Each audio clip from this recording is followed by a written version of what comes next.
you guys in the comments and just being around. I have to do a couple of things, as you know, the usual. Got to go post this thing up and get some Instagram people over here and all that. So I'm going to go post this, and I'm a little bit early anyway. So I'll be right back and get to chatting with you guys and getting through it. So hang on.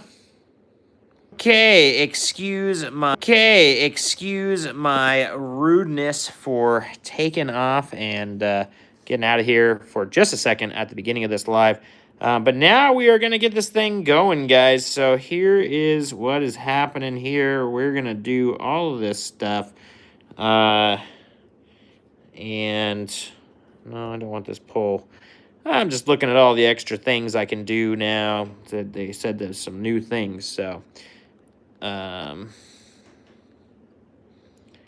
So yeah, here I am.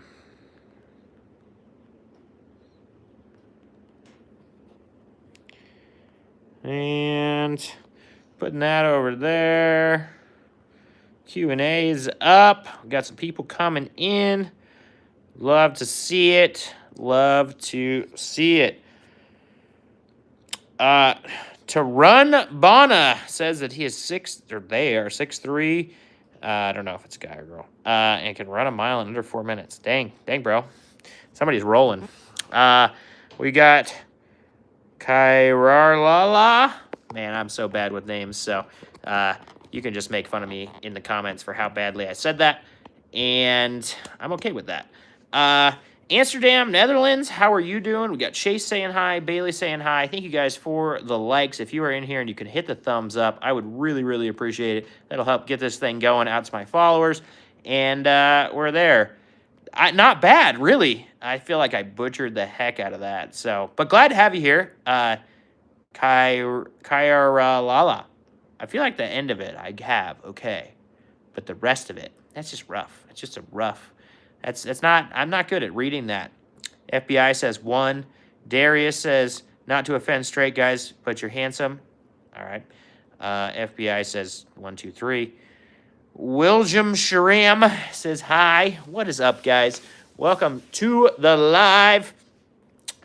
I am the Ford Excursion guy, and if you have ever heard of that or never heard of that, that is the biggest SUV ever built, a U.S. SUV. It's the one sitting right behind me, and it is pretty darn cool.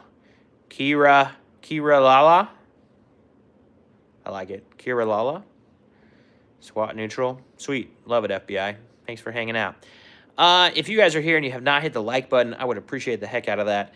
And other than that, just hanging out. Hanging with you guys, and ask me some questions. Let's roll through and just have a great time.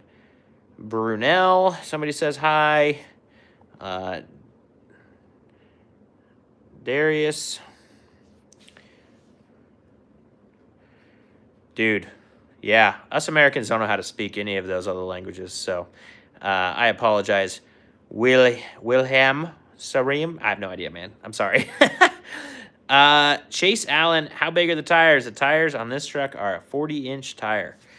So I'm it's at my shoulder, sitting down. It's all right. It's big enough to get the job done. Yeah, the Ford Excursion is a great time. I built this truck for rock crawling. If you are interested at all in watching crazy Americans rock crawl and do dumb things, that is what my channel is about. And yeah,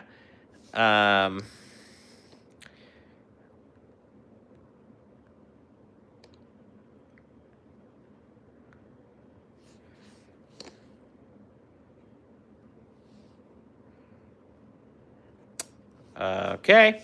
Yeah, but if you're into Ford Excursions and watching them rock crawl and or watching somebody just fabricate really cool stuff, that is what my channel is about. I don't know if I still don't claim myself to be a fabricator, but I am, I guess, a fabricator now.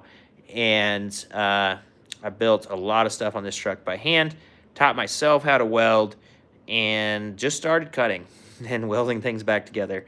And so I have the world's first bobbed Excursion sitting behind me.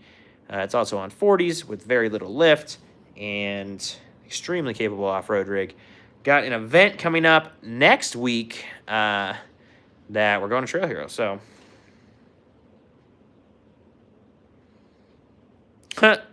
that's funny. Need more .soul? A little bit, man. A little bit. 70 Bronco on a 2 inches of lift in 33s with a 302 and a 4-speed. That is awesome, Ace. That sounds like a really cool rig. Is that still an uncut Bronco? Isn't that the first gen Bronco still with that body? I believe a 70 is that still body that you would have to cut to put a bigger tire on it. And if it's uncut, then it's even cooler, my friend. Yours is cut. Ah, bummer. That's have you owned it forever? Were you the one that cut it? I'm just kidding. It seems like the uncut ones are just getting more and more rare. Nothing bad about having one cut. Honestly, I do think they look better cut. But it's just like something about keeping something and not having it cut and stuff. It's just super cool.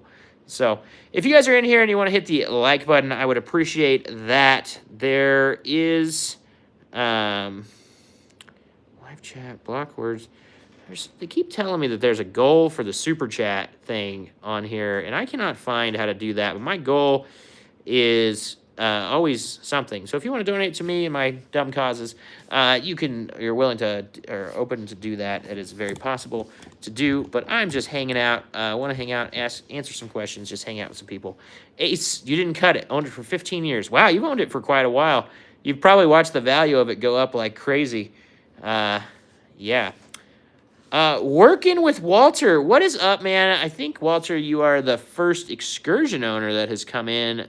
So I appreciate you coming in, my friend. That is awesome. Walter, an 02 with a 6.8. How many miles are on that puppy? See, I have the Ford Excursion chat thing up, but I want to do the poll. I have to end this. Drag to end this. Ace, you paid 20K. So in theory, you're probably still in the right way, Ace, if you've owned it for 15 years now.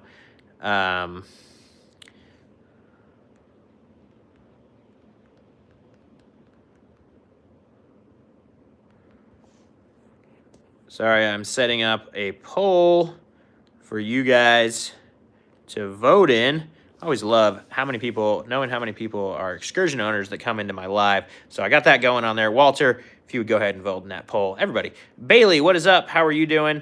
Walter, 143. Holy smokes, my friend. That is a super low mile Excursion. Oh, okay. The odometer works when it wants. It's an 02, so it's the first year of the digital odometer, so that's a little annoying. Ace, 20K for a fresh-built Bronco. My friend, I think you did very well, and I'm sure you know that. And nowadays, I bet that Bronco, the way it sits, is probably worth 50 plus. Yep, 50 or 60. He just said it. Yeah, man, you got a good rig. Good rig for the good price. I don't know if my Excursions will ever be worth that much money, but that Bronco, those things have appreciated in value like pretty much no other vehicle in the last 15 years in my mind. No other like drivable vehicle. Some of the supercars and stuff have done crazy things like that, but that vehicle drivable and stuff. That is annoying, Walter. Yeah. I wonder, I don't know enough about those. Honestly, the Batman, what is up, man? So yeah, Walter, I wish I had a great explanation for you for that. I bet it's probably gem module related. And I have owned an 02 and an 03. Jake, how are you doing? But my family owned them. Does that make sense? So I was around them, but I didn't I was young and didn't know. And then the 02 we just sold a couple years ago, and it never had a problem with the odometer or the gem. But the 03s really had a gem issue, and yeah. You had a cookout in the neighborhood. That's awesome, Batman. Yes, Ace. I think that's one of every off-road person's dream cars is that early Bronco. I do like them a lot. My dad had one. I used to hear stories about it growing up and stuff. So, it's, you know, I never saw his, so that's not the thing. But yeah. Somebody asked, what's my content? So I am the Ford Excursion channel, guys. So I am the guy that you're looking for if you own a Ford Excursion and you're looking for tips and tricks and suspension upgrades and how to fix door locks and all that stuff. And I also built one that goes off-road, and so I do fun off-road videos. And yeah, it's just hanging out with my community here. O2s have the quiet radio issue. I don't know what you're talking about with that. The radio it doesn't have as much volume. Is that what you're saying? I have an O2 radio in my O1. I like it better. The Batman. Okay. That's great. Ace, thank you for the subscribe, man. I really appreciate it. I'm just here to hang out with my community. So I'm not the Bronco guy, but I'm a Ford guy. And so, yeah. Got somebody from Bangladesh. K-Man, what engines do I have? K-Man, I have got, this is a 6.8 liter V10 in this one. And then I have behind you guys, there's a 7.3 liter Excursion. So this is a 2000. The other one's an 01. The 01 we've owned, my family has owned since the day it drove off the lot. So it's a pretty special truck, and it will never go anywhere. This one won't either. It's a lot of fun. But I just really love these Excursions, and I need to own all the engines, though, so I need a 5.4. Yes, sir, K-Man V10 gang. You know, so I'll be honest with you. Thank you, Chase. K-Man, when I bought the V10, or my whole life, honestly, I looked down on the V10 because I always owned a 7.3. And after buying the V10, I'm more and more impressed with it. It's not a 7.3. It's never going to be. But what it can do is just about everything the 7.3 can do with a lot more work and a lot more fuel. So it's a great engine. I would never knock it. So thank you, Chase, for the subscribe. I saw that. Too Much says you can't find the OEM mirrors for his 03. Both of them are cracked. Yeah, so Ford mirrors, you're going to have to go to a junkyard. So like Spalding's is a place up here in Spokane. I think they'll ship everywhere. If you wanted to go on and have them shipped. 03, you're going to need them with turn signals. You can buy them on Amazon too, but then you don't have the OEM mirrors. I know how that goes. So yeah.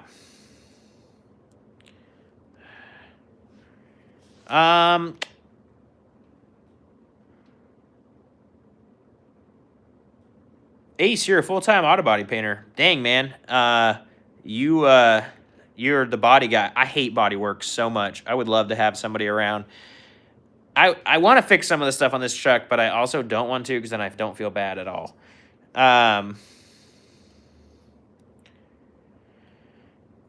Raging War Gamer asks, any way to fix the rockers without 4x4 steel tubing? I love your rocker replacement video, and I can't do them that beefy. Raging War Gamer, I get that. Obviously, I did them for rock crawling, so it's a whole different experience. You can buy rockers on eBay and stuff like that. People make a replacement panel, and you can buy that panel and cut your rockers out, weld a new one in. It is possible.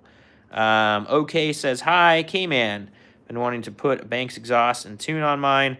What's your thoughts on tunes for a V10? K-Man, I have not tuned mine yet, but I have a buddy up here, AA Design Tuning, and he wants to work with the V10 and me. So we're going to get to that at some point when my life is not as crazy. It has the same PCM as the 7.3 K-Man, so you can run a Hydra, which means you can have a ton of different tunes, which is something really cool. So I'm probably going to end up getting a Hydra for this, and then we're going to be writing tunes for off-roading. I don't know if it's going to give it more pep. The other thing, K-Man, you've already lost out on the Banks kit. Banks is no longer making those headers or anything. They stopped making them like a month before I was ready to go.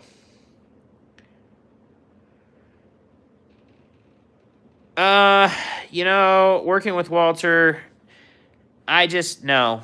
The 7.3 is just too good, man. I know that you guys with the V10 that never owned one, I've put 250,000 miles on a 7.3, and it's just better. I love my V10.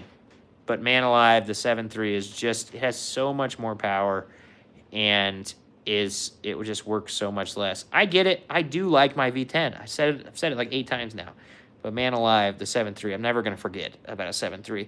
That being said, I've said this over and over on the channel. If my 7.3 got wrecked, they wouldn't give me enough money to buy another nice 7.3.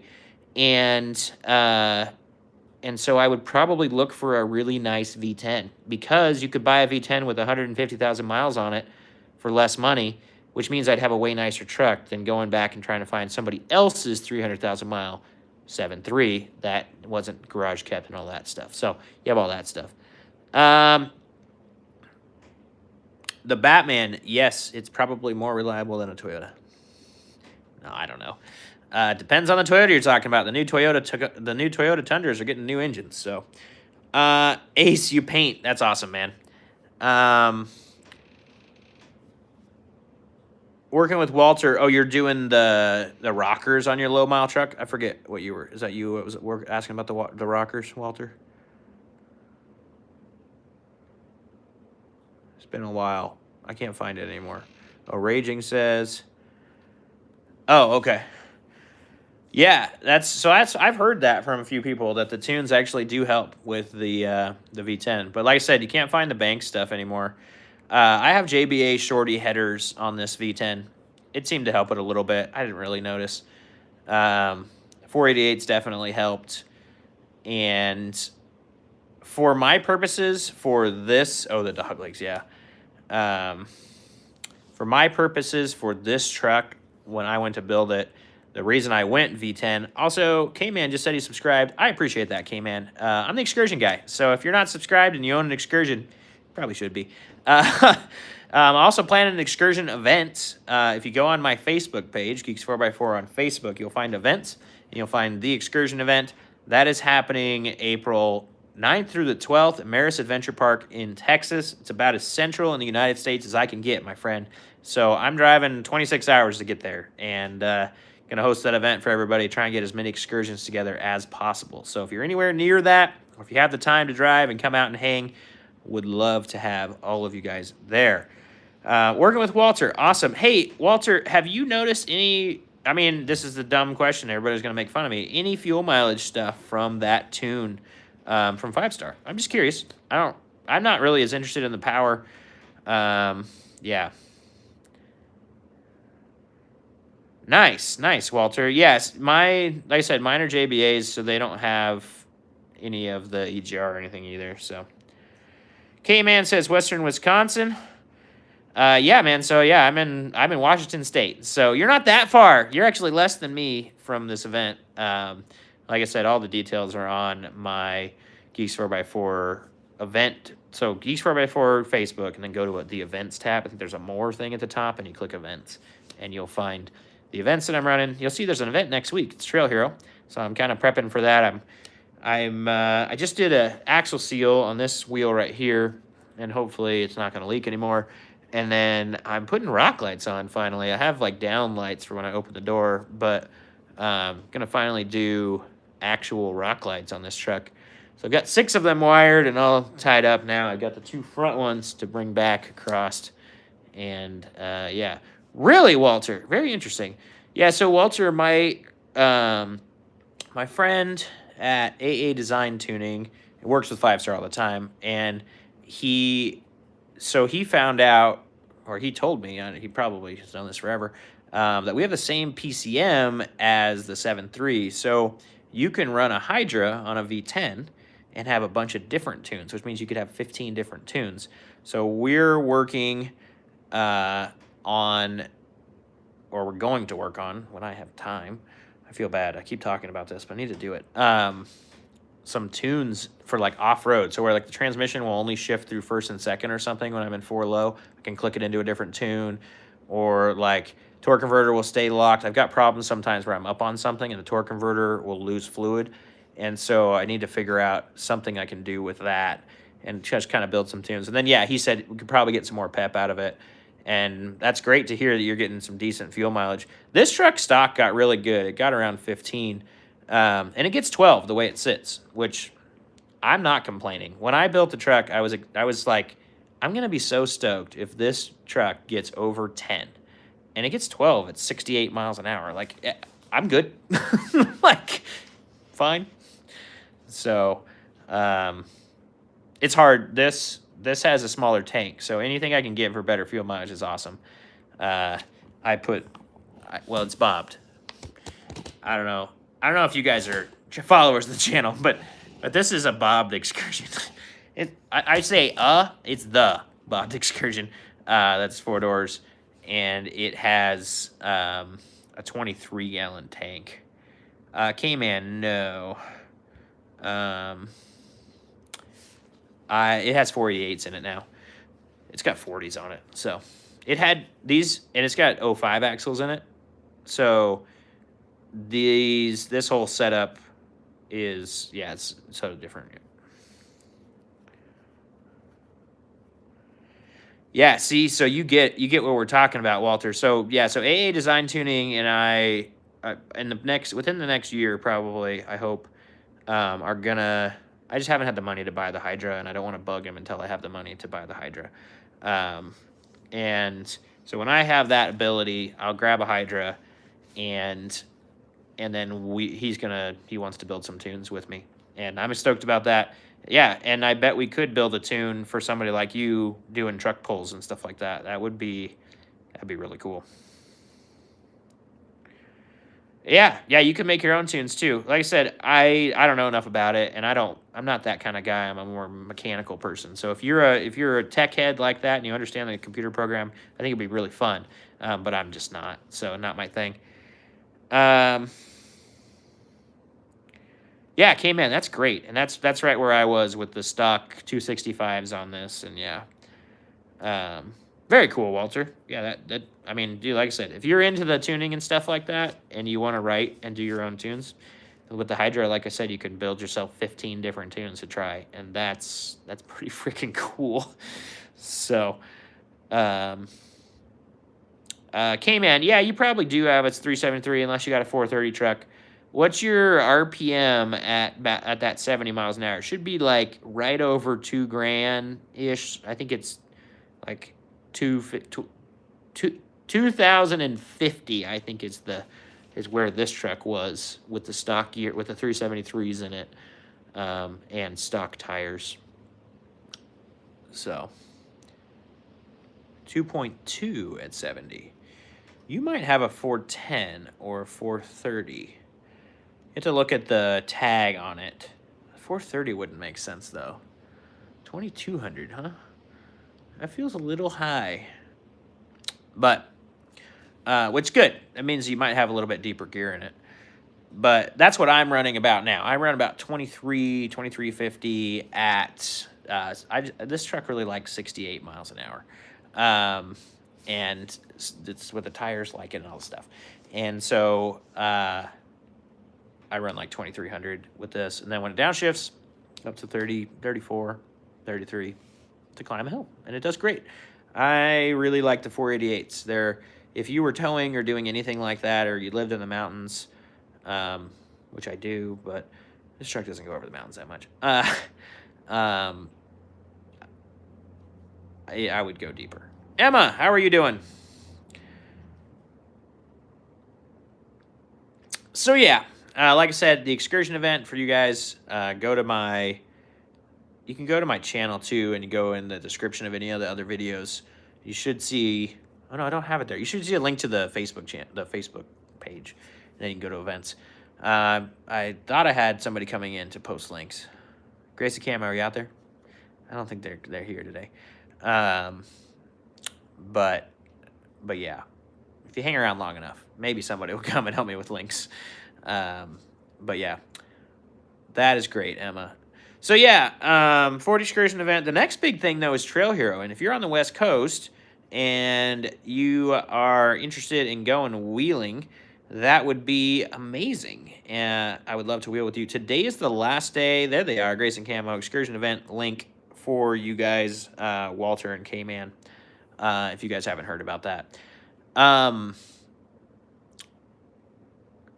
Yeah. No, not... Yeah, that second one. Click the second one. I mean, you can sign up for the email list too. I've already emailed that list. I need to email them again. And I didn't have any time this week, and I need to do it. I'm going to do that. I'm going to put a reminder in my phone right now, folks. Give me just a second. I'm going to let you... I don't want to leave. I need to remind myself to message the Maris people and get these tickets up. I need to make sure we get these tickets rolling in the next week so that we can get you guys tickets so you can start planning and coming and hanging out at the event.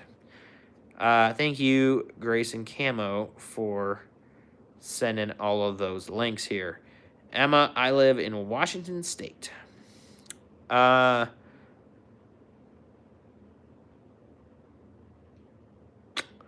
Rolano, no. Not related to that random person. So far, we have 50-50 excursion owners versus not excursion owners, so that's cool. Very nice. I've never been to Michigan, so that's cool. Yeah, so that's what's happening. Thank you, Grace and Camo, for rolling in.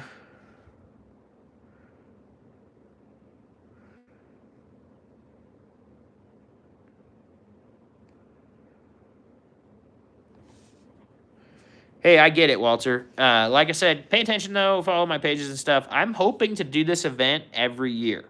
So, yeah.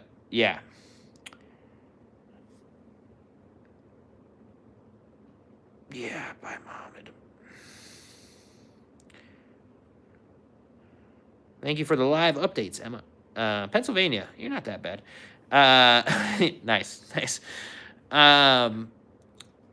Yeah, you're up in that corner. So I knew the idea was to get this event as central as possible. So like I said, for me, it's like 26 hours. I looked at some places up in the Northeast like that, and you guys were right about the same.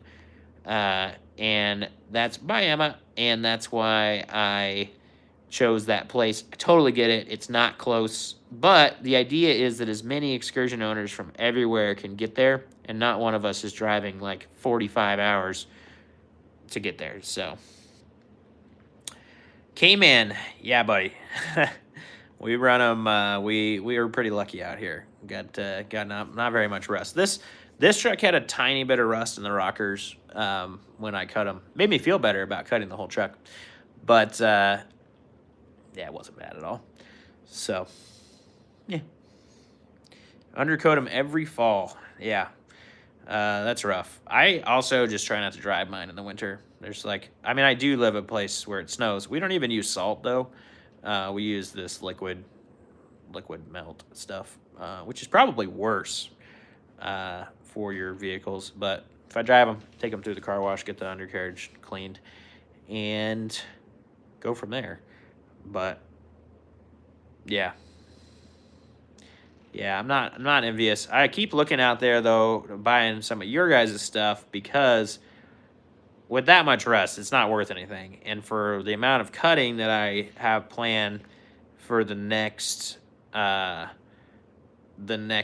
build that I want to do, like a rusted one would be fine. And honestly, any of them, like the rockers to do like this, I don't know, K-Man, if you said you just subscribed, but I cut the rockers on this, so I cut 5 inches out of the bottom of the door, and then I welded a 2x4 and stuff.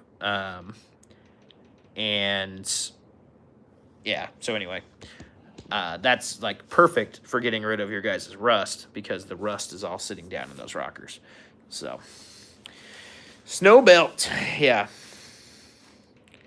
Oh man, that sucks. You gotta, like, if you do them again, you gotta figure out how to paint the inside of them better. I don't know. I actually showed in a video at a point, there's a video on like how to stop the rust in your rockers, and I showed where I would drill a hole, and then if you drilled the hole there, you could essentially rinse them out, and that might make them last longer. I don't know. You could actually rinse them out now though. There is factory holes in the rockers that give you the ability that if you put a hose in the back of it or the front of it with it, it's better if you're aiming front down, I think, if I remember right. and you just rinse them, you could at least have fresh water in there. So I would sure as heck do that after every winter, maybe, if I lived in a place like that. Yeah, yeah, I've seen some pictures of some bad ones. So I figure if you can't see through the rust yet, your truck is clean up there, right? It's yeah, that's hard. I always feel bad when I see them all that rusted, but again, I'll take one. It should be $1,500. That should be dirt cheap because rust sucks. Got a bunch of people in here. Hit that thumbs up button. I would totally appreciate it. And if you have not subscribed to my channel, I am the Ford Excursion guy. If you own Excursions, I've got tons of videos answering common questions on them and tons of videos of off-roading this crazy one behind me. It is really fun, and I am glad to bring all of you guys along. I also just am trying to be the Ford Excursion community guy. I want to build this community up. We have a really special truck, and we have a really good community, and I hope that I can bring us together and just keep building. We're kind of in the classic truck market now. These things are all 20 years old. It's crazy. Oh, man. That is rough, K-Man. That is rough. Brake lines. Oof. No thanks. I know I've thought about that, actually. Frame repairs. Yeah. No thanks on that, too. And the hitch is rusting out. See that on the Facebook pages all the time with people saying, my hitch is rusted out. What's the next thing? And I'm like, phew. I don't know. The hitches, though, are not that, like, I get some bubbles. I've got a little bit of stuff on one of mine that I paint it every year or so. I sand it down and paint it. Frame repairs. Soundwave 45 asks, are the 7.3 diesel worth buying? Soundwave, you know, I honestly believe it depends on what you are doing. I own a 7.3. I love it, and I would not say no. But if you wanted to daily drive something and you live somewhere in the cold or something like that, I don't think I would say a 7.3 is your best bet. Bulgin is back. What's up? We're talking about Ford Excursions. Napa makes a copper nickel brake line. Oh, really?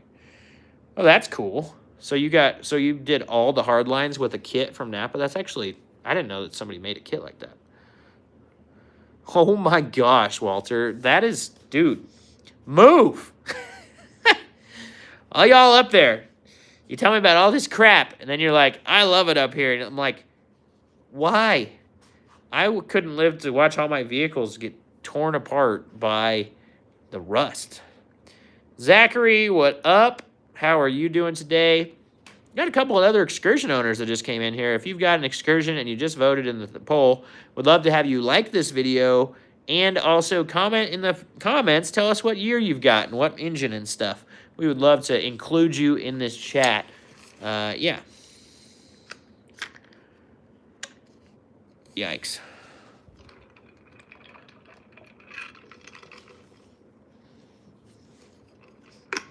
Yeah, but I have beautiful summers here, and I don't have the rust. I have, this year, I think it was 100 degrees for 7 days all summer. And the Columbia River's about 100 yards that way. Yeah, fall's the same here. And spring. 300 days of sun and no rust. It's pretty great. And no humidity. Nah, I'm just giving you guys crap. If you all moved here, I'd move there.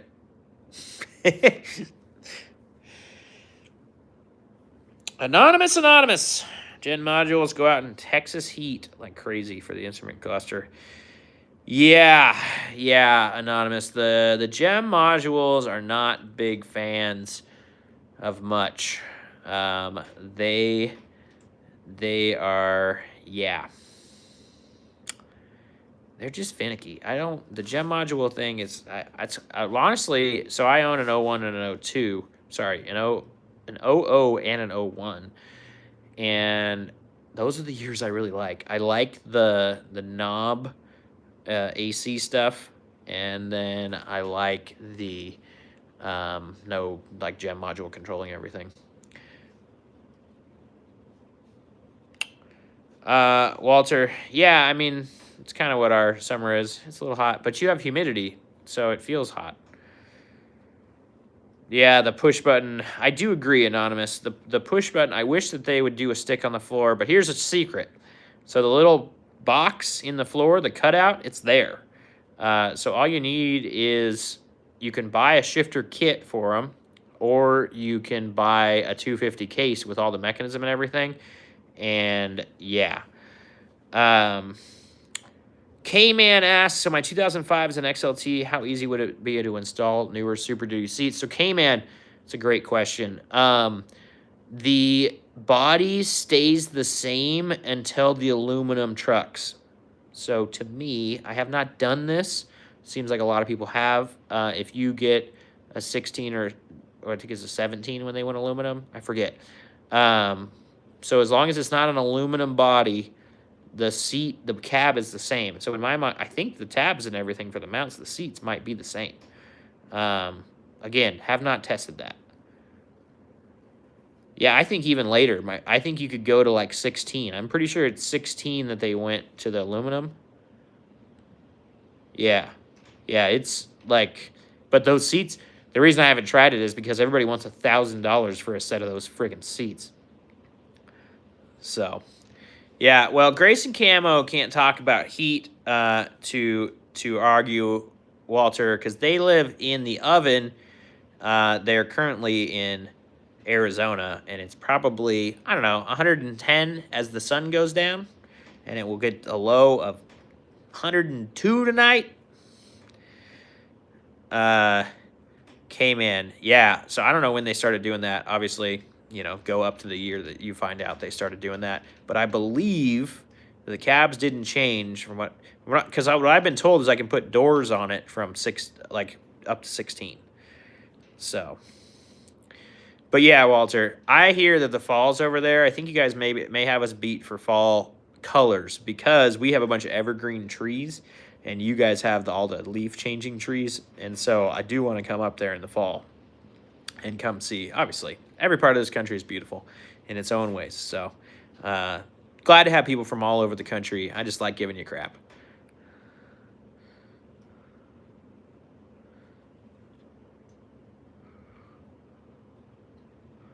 Oh, it's raining in the mid-90s. It rained here this morning, too. It's like 70. Hopefully it got up in the mountains. That's our problem in the summer and the fall is that the mountains get really dry and then we get fires. So we have a massive fire right now, and the wind's blowing out the smoke right now, but it's not helping the firefighters. So it's blowing out the smoke from where I live. The fire's 20 miles away from my house right now. So yeah. Also, guys, I know a couple of you are just now following for the first time. And I have an Amazon store too. So if you're looking for like those little nitty-gritty parts and stuff like that, I have got a lot of those that I found on Amazon. Now, if you have bought some of those and you are up to sharing them with me so I can add them to a list, I've got a bunch of different lists on that Geeks4x4 Amazon store that Grayson Camo just posted a link to. And it's just trying to make it easy for everybody to go buy parts. And everything on those lists I've personally tested. So it's not some Chinese junk that I haven't tested that might show up crappy. I will remove stuff from the list, especially even if it breaks, I'll remove it from the list. So, yeah. Okay, man, that's an interesting thing. So this one was an XLT and it had an overhead console. From what I think, and you can, if you go and you find out differently, please let me know, because I've told a couple people this and nobody's come back and told me. I would imagine the wiring is there. So I think you could probably go and buy an overhead computer, and I think you can just buy the computer. It'll bolt right into your overhead console. You just, maybe not. Does it have a plug, or not a plug, but like a cap thing of where the display is supposed to be, or does it just have is it molded in? I can't remember. I actually don't think I've ever seen, because for some reason this XLT had it. So, Angry Zion, why? I don't know why you need to come in here and be weird. I'm just talking about excursions, man, hanging out. So, do you think that mold comes out? Okay, man? Because is there an edge around it? Like, it feels like if that mold came out, you could buy a whole computer with the screen and drop the whole computer with the screen in, and I think the wiring is there. I don't know for sure. Because like Walter's just saying, his XLT had it too. I cannot imagine Ford not including all that wiring in everything. Like, the amount of work they'd have to do to build a new wiring harness for just the XLT, I don't think that happened. Bailey, glad to have you back. The console definitely has to come out, okay, man, to get to the back of it. So, yeah. N7V2, you're correct. It's the exact same overhead console. So, and I think it just has like a plug thing. Yeah. So, K-Man, there's a single screw in either, I think it's in the sunglass one, that holds it, and then you pop down, and it actually has some hooks, and it hangs there, and then you can pop it back off the hanging, and then you can get the whole thing down. You could check for the wiring, and I bet that there's bolts that bolt in that little molded cap, and you could just buy the display. It's the same display that was in the Super Duties and stuff, I believe. And as N said there, Expeditions had them too. So if you just look up like whatever year it is, 2002 Ford overhead display computer, they sell them refurbished, which is what you want, because that means somebody soldered them again because they fall apart. And yeah, I think you could do it. I'd like to know for sure, though. No, the DVD player is a completely separate thing. The DVD player is it's completely separate. It's just the console. Yeah, the DVD player is completely separate. I don't know how to explain that. The DVD player actually mounts where the rear AC controls are, and the AC controls get bumped off to the side. And then all of that stuff is all in the radio and everything. So, why is it not trying to show this message?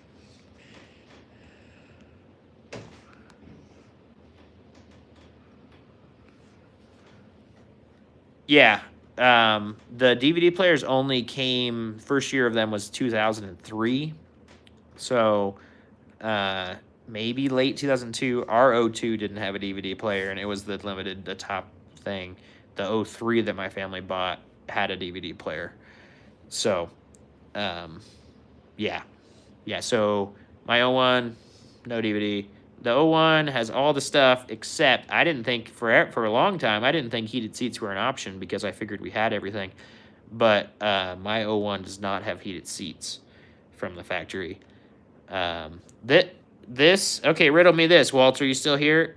Does your XLT have leather seats? This XLT had leather seats in it. Giggity, I'm glad you found me. I don't know if you heard the last time I was on a Wednesday, I said I can't do Wednesdays anymore because I've got my other job starting up. And so this is the day now, my friend Giggity. I am now here on Sunday afternoons, hanging out with y'all and missing football for you. Just kidding. So you better put into the super chat. You better no, just hanging out, guys.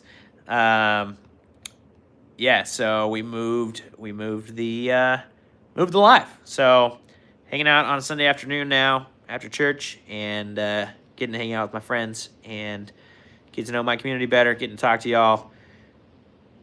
Like the video. Just kidding. Yeah, K-Man. The cloth seats are, I don't know. I never owned one with cloth seats.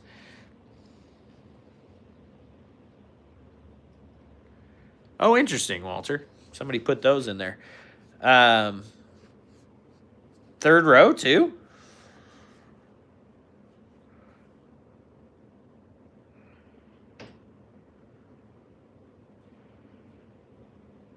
Yeah, I don't know. Still, Ennis.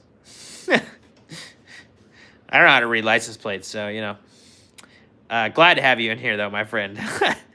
Yeah, no, I know leather was an option in XLT. Oh, interesting, Walter.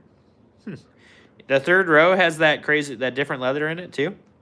Because the third row is the one that they always forget. But yeah, so obviously, yeah, the leather was an option for an XLT. So the only thing that this XLT, the only thing that this XLT didn't have was fog lights and reverse sensors. So the Limiteds have a sensor in the back. Oh, got it. Yeah, so if third row is leather, I would imagine. I think you're right. Einstein. I like that better.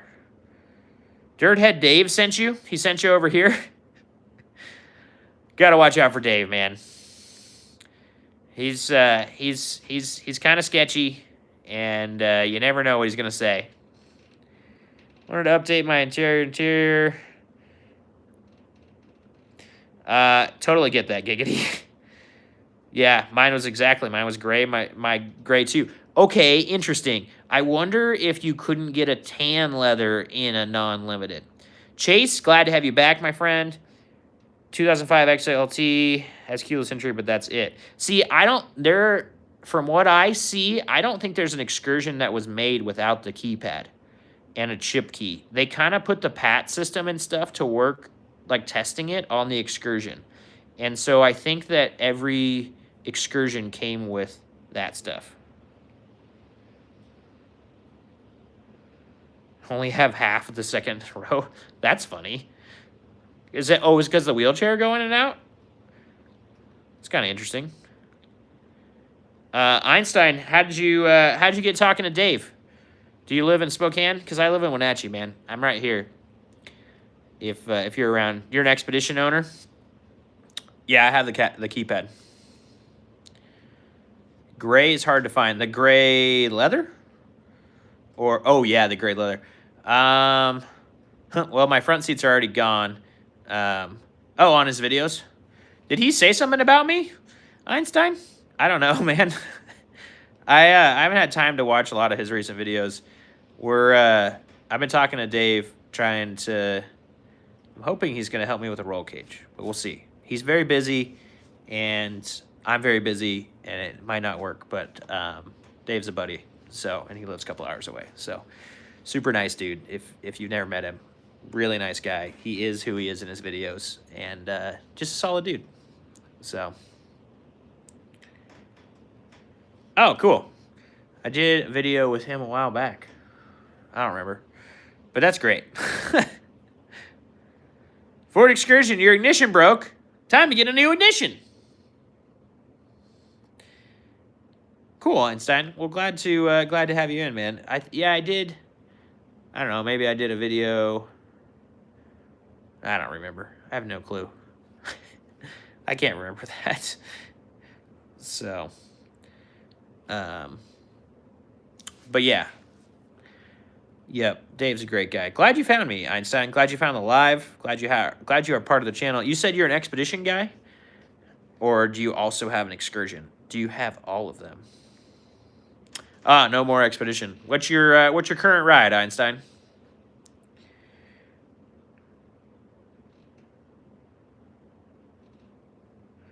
Interesting. Seat came out the door, and it was bolted to a 1/4-inch plate that was bolted to the stock seat location.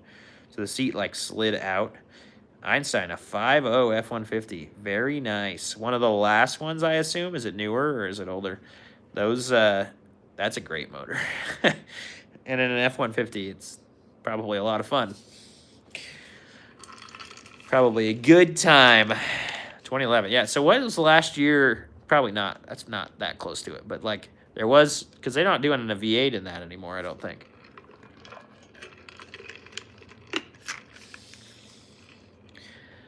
Grayson Camo, you ready for Trail Hero? If you guys have never heard, Trail Hero is an event that happens for off-road stuff. If you're into off-road at all, it's an event you should come to. It's freaking awesome. And it's next week, so we're kind of prepping, getting ready for Trail Hero. K-Man, that's the worst job I've ever done in my life. Yeah, that's great, Einstein. K-Man, the reason it sucks, the headers don't suck. The broken studs suck. I had... What weighed 500 pounds, Walter? Oh, the seat. Oh, the whole setup. Oh, dang. Yeah, you guys have some work on Goose. Giggity, have I heard about the excursion event happening in Texas next year? You know, I have, my friend. I'm the one planning that, Giggity. Yeah, that sucks, man. K-Man, so it took me 6 weeks. I think I was working on it 2 or 3 days a week, at least 3 or 4 hours of those days. Some of those days were longer, some of those days were shorter. There's 20 exhaust studs in the head, and 19 of mine I had to weld multiple nuts to. And 3 of them in the driver's side are still in the head. It freaking sucks. Yeah, I should have paid the dudes and just said, have fun. Grayson Camo's dropping a bunch of links right now. Trail Hero is coming up. That is the next thing, guys. So for me, if you're an off-road person and you do have time and you want to come, this is the last day to sign up for online signups for Trail Hero. You can use the code GEEKS, GEEKS 25 to get 10% off. Yeah. Only 5 of yours broke, Walter? You lucky dog. Dude, every one of them broke, and then I had to weld multiple. There was one stud on the driver's side came out with the first nut welded to it. Other than that, every one of them. I went through 150 nuts welding them on and out to get those things out. Or more. I can't remember exactly. I stopped counting because I didn't want to. It was the worst job I have ever done on a vehicle. It was bad. But it's done. Except the 3 that are still in the head. Yeah,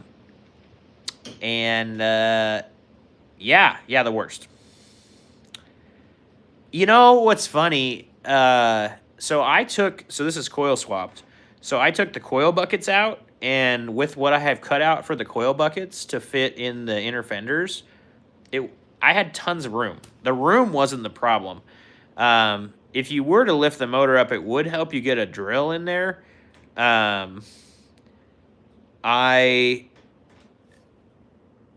bought L drills, and so I was using L drills, and then on Amazon I bought a jig that you can bolt to a couple of them, and then you could drill into that so that you make sure you're not drilling in, and then the drill bits were the right size so you don't drill into the water jacket. So yeah, there's plenty of room in there. Just pull your shock mount off from your leaf sprung one, and you'll be happy just sitting just sitting in the wheel well. But yeah, pain in the ass. Someone left 2 in yours, huh? Yeah, so mine that won't come out, my 3, one of them has a shorty bolt in it because I tapped and put a helicoil in so that I could have, because I had 3 in a row on the top back corner that wouldn't come out. So I wanted a single bolt in there for trying to keep this header from leaking, and so far it hasn't leaked. And then the other, they're too deep in the head. I'm drilled into them. I've done everything, and now they're just too destroyed. Essentially, the next time this thing starts doing that, it's going to get new heads. And that's, I mean, maybe I'll put 3-valve heads on it. I don't know. At the point where it's going to be ready for a motor. It has 230,000 miles on it, so it's been around the block, but it still runs awesome. Burns tons of oil. Not tons of oil, but a quart every, 1,200 miles. So, but I love it. It's good. It's fun. Does its thing. Yes, I did, Walter. Yeah, so not right away, but I would suggest doing it right away. Drilling out the pitman arm was also another one of those nightmarish jobs. Mostly because I just feel, I don't know, I got the metal too hot or something and really made it terrible on myself. But yeah, I have a 2005 to 2007 box from Redhead, and I have their HD box. 4 valve heads? Ooh, what? What? Ah, 193. Yeah, so I started using the Lucas, the oil stabilizer that Lucas makes, and that helped the oil consumption massively. So I don't know what it's doing, but it definitely is not burning as much oil with the Lucas stuff in it, which is great. I did 6,000 miles on, it's like every 1,500, like 3 quarts it needed. Maybe 4, maybe I put 4 in it. Oh, you put that in too? That's funny. Yeah, I forget. The 6,000 mile trip we just did, I forget how much oil I went through. I feel like I only went through like 3 quarts, and then Gregory used the rest of my oil in a certain Jeep. Does thicken the oil quite a bit. Yeah. I don't know if that's why my oil pressure sender is going bad. Have you guys had this oil pressure sender thing? I'll start it, and it will not show it has oil pressure for like quite a while. And sometimes. And then sometimes it started, and it's happy as a clam. But yeah, I'll start it. And you can hear that it has oil pressure because it would make all kinds of racket if it didn't. And so, yeah. Mullet! What up, my friend? How are you doing? Glad to see your name back in here. Found the new day. Glad to have you. Really? And it's, oh, is that the link? Oh, I have seen a picture of that, or have seen some videos on that Lincoln. Yeah, Giggity, I understand being scared of it. Lucas tests the crap out of their stuff, and they stand behind it. So I feel very confident in it. I've ran it in every oil change that I've done on this truck. Well, not the first oil change. Every one since the first one. And I bought this truck with 213 on it. Odometer shows 230 now. It probably has like 235 on it or 232 or something. I don't know. It's been wrong for the tires for a while. We're gonna work on that. Maybe Gregory and I will get a video up here during Trail Hero or after Trail Hero and see if we can't get this odometer and speedometer correct with a 40-inch tire, and then teach all you guys how to do it. So, oh, interesting. Yeah, see, it could be that. It could be sticking to my sender. I don't really know. It also is probably the factory sender thing, so it probably needs to be replaced. But like I said, I can hear it has oil pressure, and then if I get it, it's also when it sits for like 3 weeks, so it's like, you know, multiple things going on.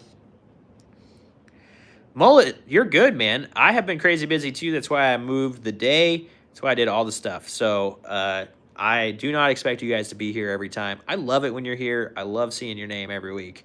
But I also understand that life gets busy. So no expectation from me. I'm just out here to build a community and talk to all y'all, get to know you, and yeah, just talk excursions and be buddies. So that's the goal. Always hit that like button. As always, the super chat is open if you feel like donating to me. I always have a goal of like $70 on this. So if you're anywhere near putting some of that towards it, would also love that. Would be super grateful for that. Greg or Grayson Camo, can you see? Are you on your phone or your computer? There's like some new thing that I can start a goal for the super chat, and then like it does things that do cool things when I get there. And I cannot find, I've pushed everything on this. All I have is chat filter, community moderation, but that's,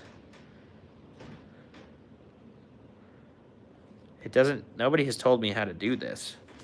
Does it, can you edit the chat like that? Can you put a super chat goal in the chat? I don't know if you have that ability. Carlos, how are you doing? I see you waving in here. Would appreciate a like, thumbs up to the video itself. We're just hanging out, talking Ford Excursions and having a great time. Amy, how are you doing tonight, today, this morning, wherever you are? Yeah, just hanging out with you guys. That is my goal on this. Obviously, there is no pressure. Walter, I get that. I don't know. We'll see. It's just so far for me. Like, I think I need to set up the platform and then you guys can use it or something. B-Man.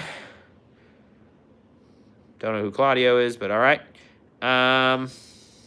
Amy, I'm great.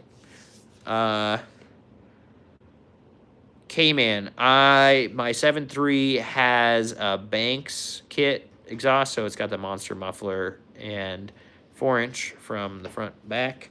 And then this one has JBA headers and then stock Y-pipe, but mine has the ram's horn on it, so not the constrictive one. And then, why can't I click? And then it has a 3-inch to a Magnaflow, I think is what it is. Muffler that dumps right in front of the axle. So, it sounds pretty good. It's all right. It's not, I didn't want it to be annoying. Couldn't believe when I had the muffler off of it, how loud and obnoxious it was. So yeah, but it works well. Yeah. Caleb, Jeep.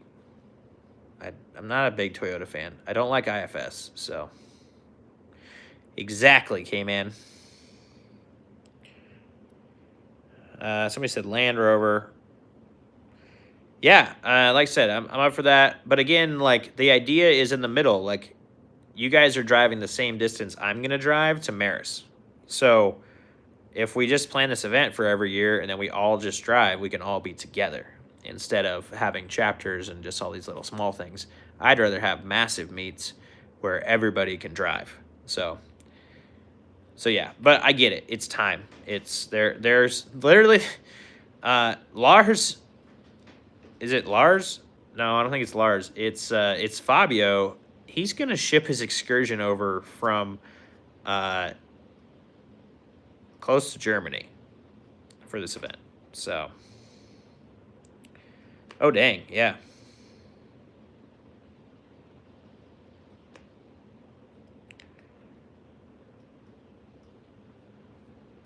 There's a 2000 V10 for sale near me. It currently doesn't run. How much are they asking, Giggity? You didn't tell me the price, so I don't know if it's too much. Since your 03 is losing the rockers, frame is flaking. Yeah. Well, if you got rust going on, you got some problems. Yeah. So that's like the deal is, like, just plan this one out and we'll try and make it bigger. That's why I'm telling everybody 6 months in advance. So I know for some people it's not going to be enough, but I get that. $1,500 for a parts one that doesn't run. Man, I would try and get them to $1,000. I would like to pay $1,000 max for that. But if it's super clean and it looks like it would run pretty easily, maybe. I don't remember where you are, Giggity. But yeah, I mean, not running 1,500 seems a little high, but maybe I'm wrong.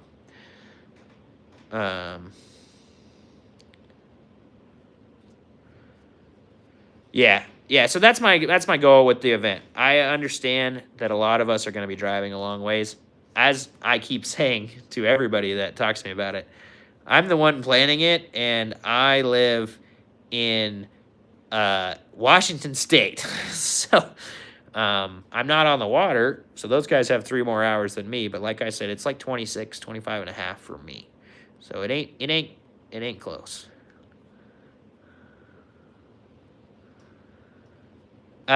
K-Man, let's go over suspension really quick. Einstein saying swap the bodies. It's possible. So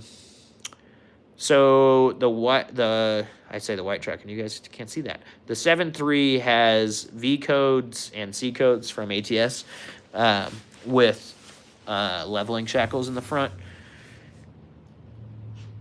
And the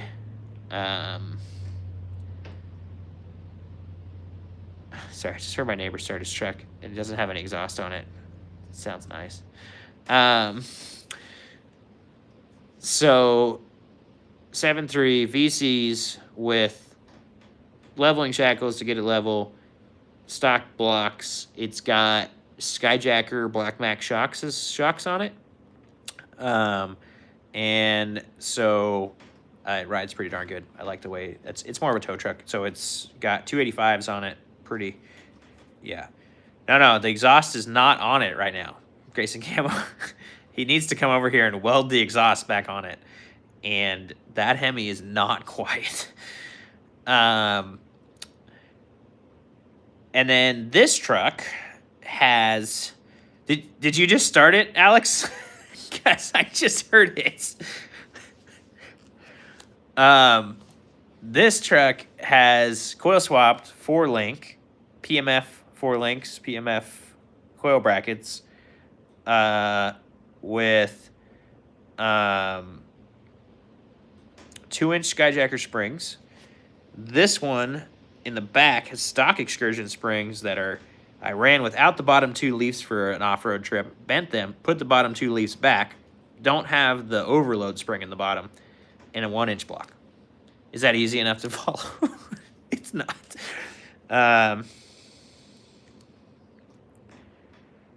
To put 33s on, K-Man, just put them on. They fit. You don't need to do anything. They'll rub a tiny bit at full steer. It's fine, Alex. You can. It is really loud right now, though, because I was like, there it is. Yeah, you need to text me, because whenever you're coming to do this thing. I'm around tomorrow. Well, no, wait. No, well, Tuesday afternoon might be good. But yeah, K-Man, you can put a 285 on that truck right now, and that's a 32.5. And you might have a tiny, tiny bit of rub full turn. What do they rub on? 31's stock. Thank you, Einstein. Thank you. I get it, man. Real life stuff. It comes in the way of fun stuff. So appreciate you being here for as long as you could be. And thanks for swinging by and saying hi. Glad to get to know you and chat with you for a little bit. Yeah, K-Man 31. What, you have stock tires, 265, 75, 16s, or are they wide? Are they on some aftermarket wheel? Because if you're on an aftermarket wheel, that's a whole different story. Yeah, it shouldn't be rubbing with 31s. With a stock size tire, it should not be rubbing. I've run a 285, 75, 16, which is a 32.5 on my Excursion since 2002.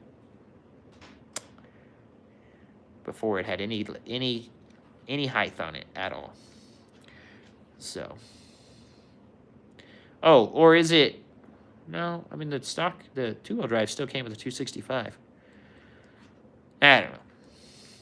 It's more fun this way. Let me know the tire spec.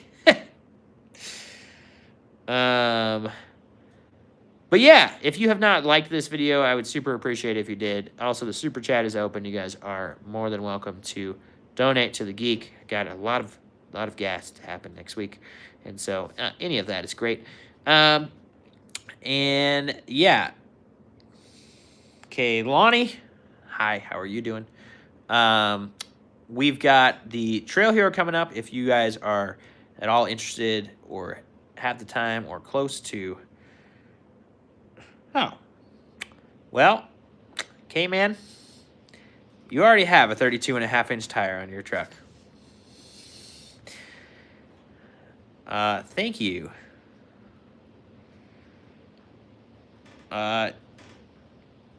USA, I have no ability in that. I'm on here working to get money, my friend. Sorry. Yeah, K-Man. Yeah, so 285, 75 is a 32.5. So you are one tire size above. Rick, I feel so bad for you, man. Sorry you came in here with a bad enough attitude to pick on my truck. But thanks for that. I get it. It's not for everybody. And thanks for coming in and telling me your opinion. So, hope you have a better day. Heck yeah, man. So you have a tiny bit. You probably have a tiny bit of rub on like what, full lock going through a gutter or something, right? Or is it full lock flat? If it's full lock flat, so what I did on mine after a while was put those leveling shackles in, and that gave me like 1.5 inches, 2 inches in the front. And because from the factory they sit kind of stink bug, and as the springs wear out, the engine is heavier than the back. So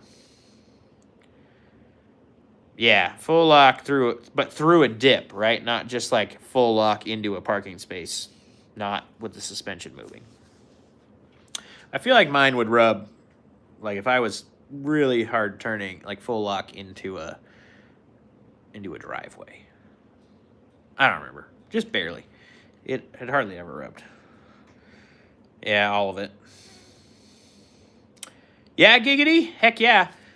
Did you hear what I said about that parts one? What are you thinking, giggity? I think you should buy the parts one, start cutting up your one that's going to be rusty, and make it an off-road rig. Let's go. There, I'm the best influence around, guys. I just telling you to buy more Excursions and keep them all. You can buy me an Excursion too. I'll build it. It's fine. You could buy me one, help me pay for the parts, and buy Bob. Then I'll build the next one. No, I don't know. I haven't figured this out, how to build the next one yet. But we're getting there. We're getting there. You guys should be seeing some more videos from me soon. I've got someone starting to work on editing and stuff, so.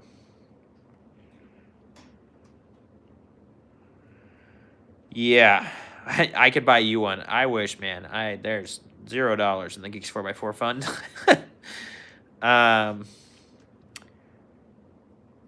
Walter, 33 1250s on methods. Yeah, 4-inch lift needs 35 pretty much. 33s are way too small. Looks like you skipped leg day probably. That's why I tell everybody, like, these, everybody wants to go super high with the lift, and you're like, this wheel well would almost fit a 40 factory, which is really cool. And I was like an inch and a half over factory when I put the 40s on. Excuse me. Now I'm still right around there. I'm under 2 inches over factory. Because my center hub to whatever on this, since I won't sell it. Yeah, no thanks, giggity. Not gonna happen. I drove it yesterday. Drove it yesterday? Yeah, drove it yesterday. It's great. Great tone. Never going away. Yeah, my center hub defender is like 25.5 on this truck. So.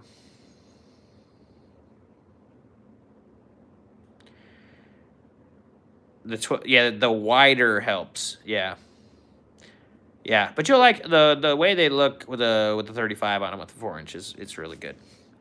So, and honestly, 37 looks even better with a 4-inch. Honestly, a 40 looks way better with a 4-inch. Just keep getting bigger, man. Forget it. It's time to go 42s and just run it.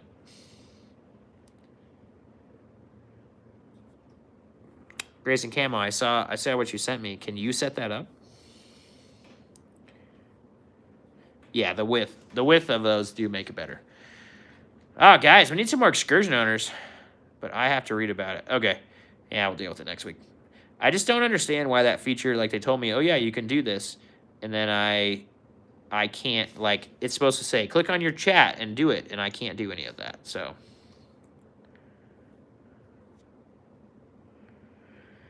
True, Walter. I mean, technically, you have a V10, so you technically should do gears with 35s. So, you may as well go 37s, go 488s, be happy in life. Or 513, maybe. I don't know. These guys are going really deep on these things with the gears. And I don't understand it. I like going down the freeway at 2300, and then when it shifts, it goes to 34. I figure spark plugs are more inclined to shoot at higher RPMs. So, yeah.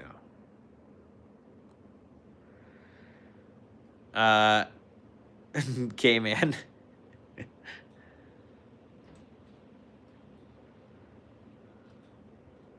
bullseye on the screen. There's no bullseye. Yeah, I'll have to look at it. We're bored, Caleb. I'll show you something funny.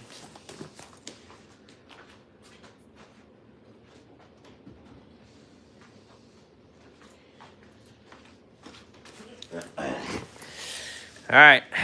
Are you ready? K-Man.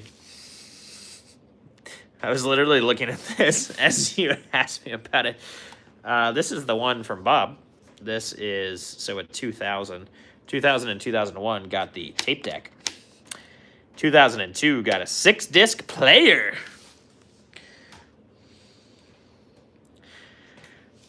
Yeah, you're right, Walter. Yeah, Caleb, I could throw that really hard at people. Sorry, yeah, I mean, maybe eBay. They actually are going for a decent price on eBay. But mine just has been sitting in the garage for a while. It's my backup because I really don't trust the really cheap lead fan radio that I put in the truck. It's like a $40 double din with a touchscreen. But the Bluetooth works, and except the hum that I have listening to my XM on the aux is like really frustrating. But it is what it is. It's fine. I do think it's hilarious, though. All of us have these stock radios sitting around. I have, like I said, I have an O2 radio in my O1. I thought that it sounded a little bit better. I do carry Caleb when I'm out there. So, yeah. Oh, yeah, that's terrible. Way to go, GM. Make that garbage. What? What, Gregory?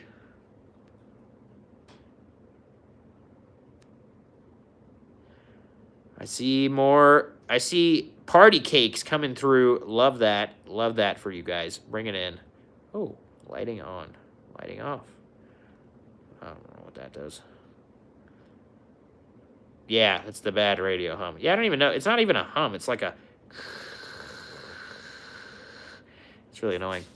I need one of your little interference. I need another one of your ear interference things to put on every cable. Because I have it on the power cable right now. I need to put it on maybe both. I don't know. Bring him to trail here. We'll play around. So yeah, excursion event. They're in my garage? No, they're not. Yeah, they're not in here. Not that I've really been through this place, but I'm pretty sure they're not in here. Where would you have hid them? Because they're not in your corner. I just put all your paint away. You said you put them in your Jeep. I think they're buried under a seat in your Jeep, and you don't even know they're there. Because that's where I'm pretty sure they are. I'm not going to go look in the corner right now. I'll text you later. But I am pretty sure that it is not here. Because if they were here, I would have stolen half of them already. Unless they're in the garage over there. But yeah. Oh, guys. What is another Ford Excursion topic we need to cover? Like I said, the event is coming up. I would love to have all of you, as many people as possible, getting out to the event. It's in Texas. And, yeah. K-Man, Skyjacker 2-inch for a gasoline engine on the coils. Super nice. Ooh, another new water pump. Perfect. And yeah, so Gracie Campbell just posted a link to the excursion event, and you should do that. Yeah, if you are wanting Skyjacker suspension, I have got a deal set up with them. They get you 10% off if you use the code Geeks4x410. Oh, my coil on plugs. Oh, sorry. They're yellow, which I think is MSD. I don't know. I didn't put them on there. The guy before me did the plugs and the coils. I went through and retorqued everything when I first bought it. And I'll probably do it again when I get back from Trail Hero. After it grenades a plug, I'm sure, because I haven't done it in too long. And I believe it has Motorcraft plugs in it. And yeah. Yeah, I have 2 coils on Bob. So you have to be specific. It's not just 2 sets of coils. Yeah. But yeah, they're yellow. They're great.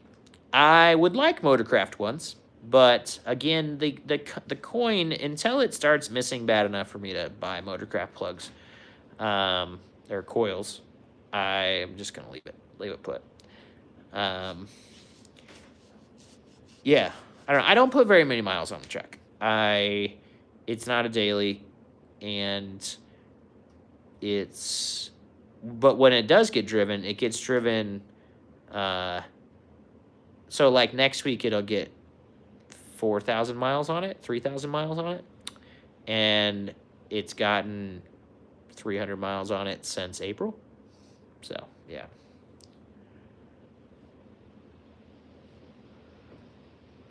That's killer, K-Man. That's awesome. Most people's experience with that Amazon special coils is not as good as yours. So, like I said, I'm just going to buy, when I get the chance, finally, I will just buy Motorcraft from Rock Auto probably, and just reset the whole setup. Yeah, I had a mechanic that told me he actually noticed a difference between Motorcraft and other brands in the Fords. So he said I probably will have more power with them, which is interesting. Yeah, that's awesome. Summit coils, that's great. Yeah, I mean, people are running different things. It seems like I'm just hearing all the time. Yeah, I don't have time to tighten that before I come down. I have the spark plug tool. I'll fix it. It's fine. I'm going to be lucky if I get this thing driven one more time. I just did the axle seal, and I didn't. So, I don't know. Maybe I'll pop the things off tomorrow. Put the torque wrench on them. We'll see. It's been enough years now. I did them before I went to EJS the first time. Might be nice to torque them again. Type of coolant. I think it's orange. I haven't put coolant in the truck. Yeah. V10, Antonio Kelly, what is up? Yeah.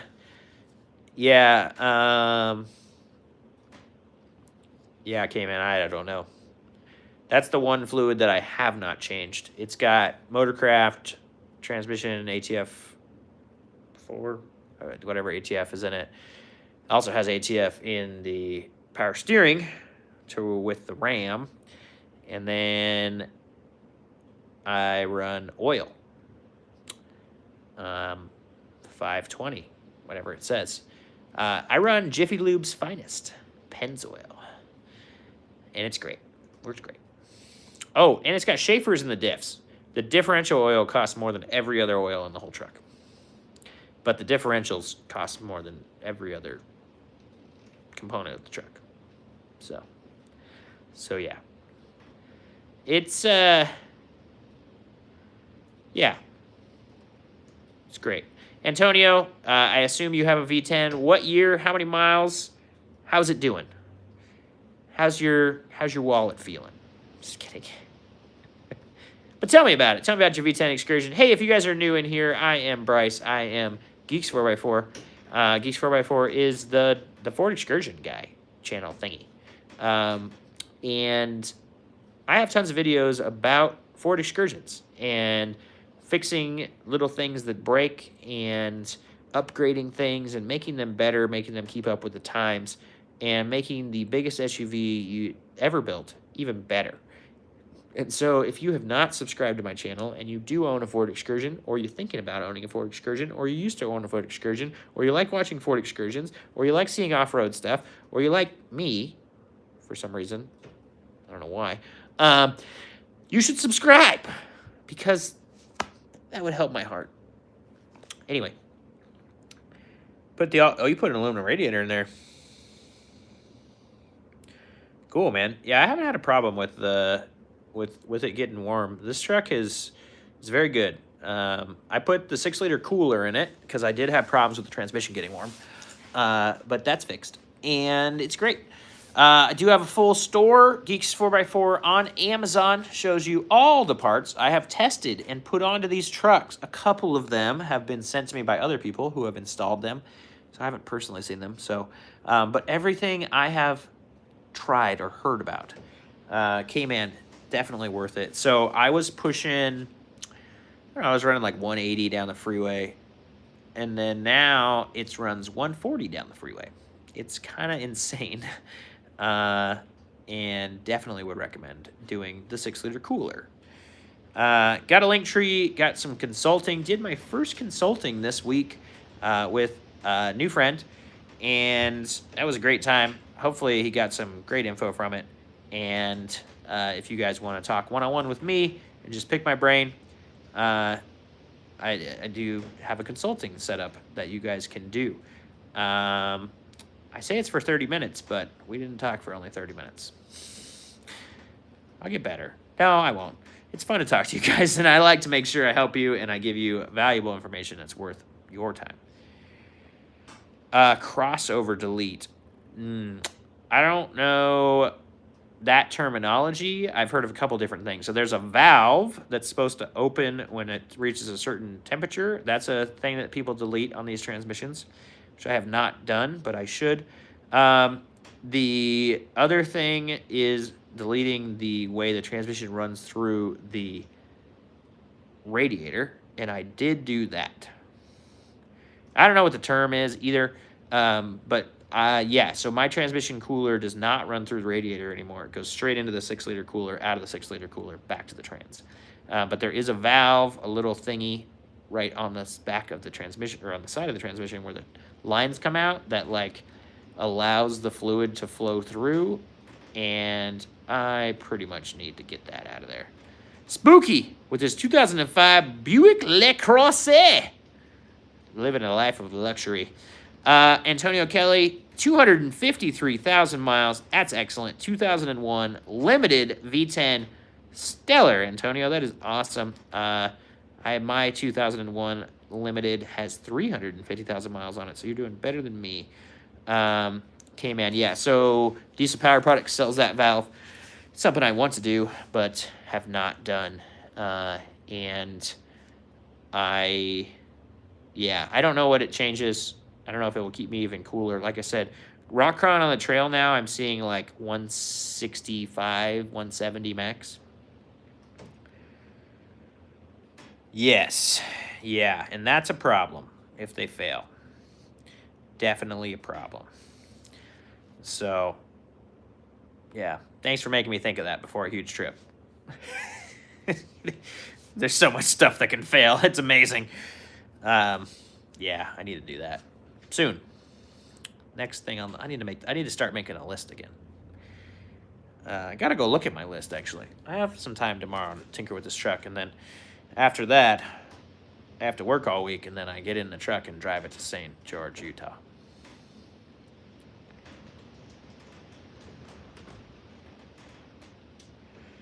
Antonio says, I wonder why Ford want to do an electric or hybrid Excursion. You know, you have an interesting point. I've thought about that, Antonio. I think a lot of us would be very disappointed in it, but they did re-up the name. I would not put it past them. Jeep is actually selling the Grand Wagoneer pretty well, And so I think if Ford would figure out a hybrid system, a vehicle this big would do well with a hybrid system because you could put a lot of batteries in it. So I like the idea. I don't hate it terribly. The problem is if it has an Excursion name, I'd really, really, really like it to be a 1-ton or 3/4-ton truck. That would be my personal preference. In all honesty, I would not be the person that Ford is looking for to buy it because I don't have $150,000, which I'm sure is what it's going to cost. And yeah, I would not be their audience, but I would love to see another actual 1-ton, 3/4-ton SUV versus all of this small stuff that can't really tow, that does all these other things weird. So, yeah, would love to see another Excursion exist in the world. I just love my Excursion. I love my Excursions. Love both of them. They're such good vehicles.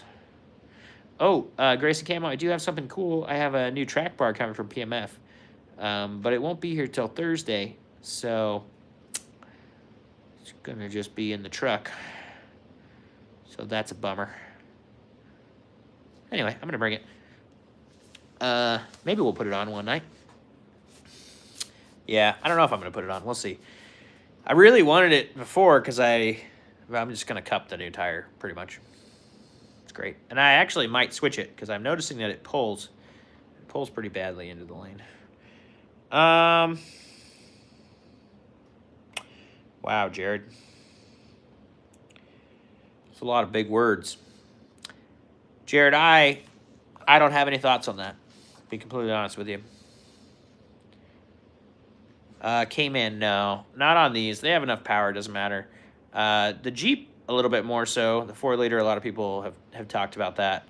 But I'm not really a massive fan of electric fans. Not a fan of fans. They just fail more than your typical manual fans. And I am a fail-safe person. I like things that don't fail. So, yes, the clutch can go bad on this, but the thing still spins. And that's what I want, is the thing to still spin.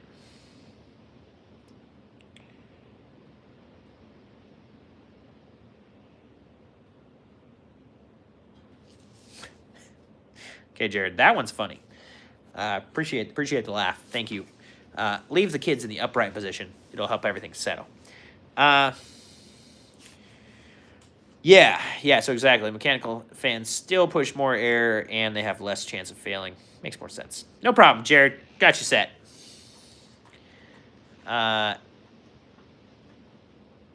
So, yeah. Skynet, love you too, my brother. Glad you're here. Don't know who you are, but love you, man. Yeah, just super glad to have everybody just talking about excursions, hanging out, guys. Yeah, electric fan versus manual fan. Big debate. Big debate. It seems like I said, more of a debate in the Jeep community. And all the new stuff is electric fans. And I want to be as far away from the new vehicles as I possibly can with mine. Because they've got all kinds of things that I don't want any part of. Russia. We got somebody on here called Skynet from Russia. That is fun. Okay, man. Yeah, that's an interesting thought. That definitely, yeah, could be interesting, especially an auxiliary type thing. I've thought about that because the Excursion has so much room in the front of the grill to put a pusher fan in front of the radiator and stuff, and then have the puller. Would probably flow a lot of air through that if you were having trouble with that. I kind of need like a little fan on my power steering pump. Not that it gets hot, but it's like just enough that it's. I don't know if it's like the thing doesn't seal well enough, but as soon as I'm crawling and stuff, get some power steering fluid seepage onto the top of that reservoir. That's kind of annoying. Yeah, maybe. I mean, the thing, I said the temp gauge never moves. And knock on wood, say that. It's been good. It's we were crawling last year in 105 degrees, and I was worried about it. And I was not running the air conditioner, and so I was just eating the sweat. It was amazing, and yeah, I mean, it did really well. That's the cool thing about having a 1-ton like this on the trail, because all of my drivetrain is made for what we're doing, kind of. And so, you know, the Jeeps and everything, they're not technically high enough, like their engines and everything are not made to run. I don't know. It's kind of interesting. So the way that this truck is on the trail is absolutely incredible. I want to fix the transfer case thing. Alicia says that she has a pusher on her condenser just for the Arizona heat. That is an actual interest. Like, yeah, that's why I said I think that was an interesting thing. Just to put another one out front. Yeah, and K-Man, a lot of times, a lot of people will say that's actually the clutch having gone bad on your fan. So, you're good. You're good, Ryan. I figured, I was like, man, she knows tons. But you know what? Not going to put anything past a lady that knows a ton. So, that's great, Ryan. Yeah, that's, I think it's a brilliant idea. I was literally just talking about it, because to get more airflow, I'm sure you feel a difference, right? I mean, that Arizona heat, yeah, no thanks. Yeah, so, well, but that's what I'm saying, is the fan, if the clutch is not working right, the fan's not spinning right at the right speed at idle, and so it's not pulling enough air through the AC condenser to keep the AC cool. My 7.3 does that a little bit too. It can't cool the AC down if it's idling, but it will, but once I get going, and then once I idle after driving, it will keep it cool most of the time. If it's really hot, it won't. Yeah, that's crazy, Ryan. Oh, interesting. A dual mechanical and electric fan. Oh, so it's kind of like, so the XJ is like that. The XJ has a mechanical and then an electric on one side, because the XJ radiator is so rectangular that that Jeep couldn't get a big enough thing. And they have tons of overheating problems. Yeah, tons. All the overheating problems. So yeah, very exciting. Yeah, I'm not, like I said, I like simplicity.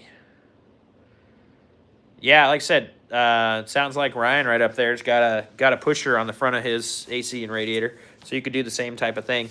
Mount a pusher in the grill, in behind the grill, and then you're gonna have much more airflow, and even at idle, it's gonna be like you're moving because you're pushing air from the front.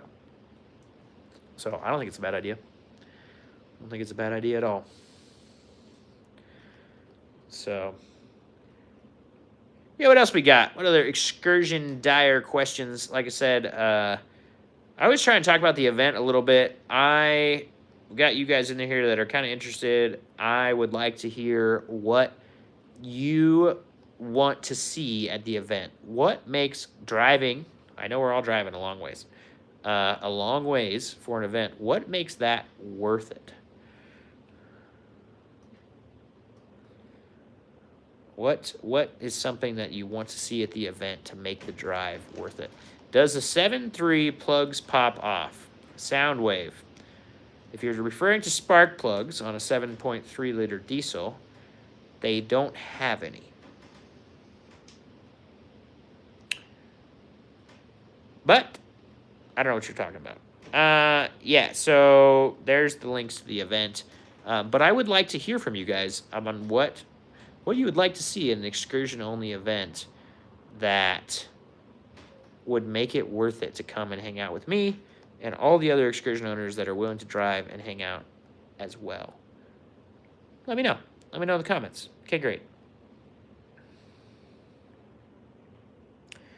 Yeah, when I finally get around to doing the front end on mine so it stops wandering on the highway. I hate to tell you, okay, man, these things just wander a little bit.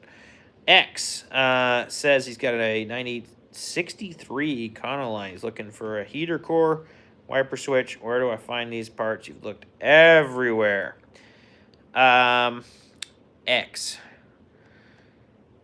Dude, that is a hard one to find because nobody is building that vehicle. You're going to probably want to look junkyards. You're going to want to find an enthusiast page on Facebook.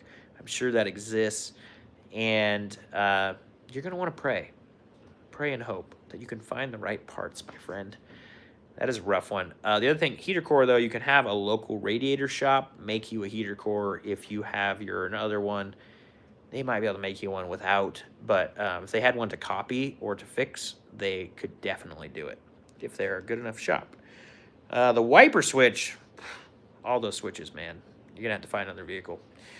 Yeah, Grayson Camo just posted a link to the Excursion shop, but that's not going to help you with the Econoline. So there's tons of stuff there. Not a problem, X. Sorry, I don't have a great answer for you, my friend, but that's a hard one. It's definitely a hard one.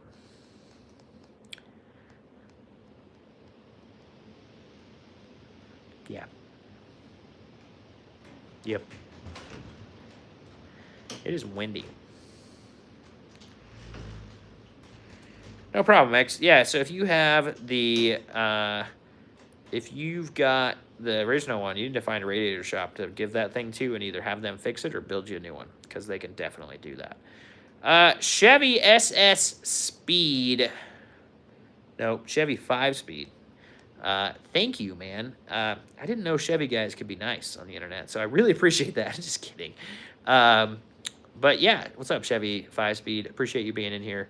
And thank you for the compliment. I do really like this truck as well, so I'm glad.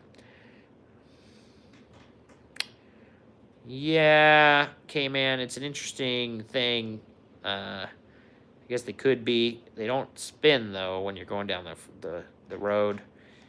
And so, I don't know. It could be. I haven't replaced mine, so I don't know. But I say this all the time, too. This truck on 40s with a coil swap drives better down the road than my other one. Yeah. My AI robot is watching my live stream and learning. His name is Max. Can you say hi to him? Sure. Hi, Max. Max, what do you think of the Ford Excursion? What do you know about the Ford Excursion, Max? Give me a heartless answer, as only a robot could. And I would like to hear the answer, actually. I don't know what robots think of me. Ain't nobody got time for robots. I don't know.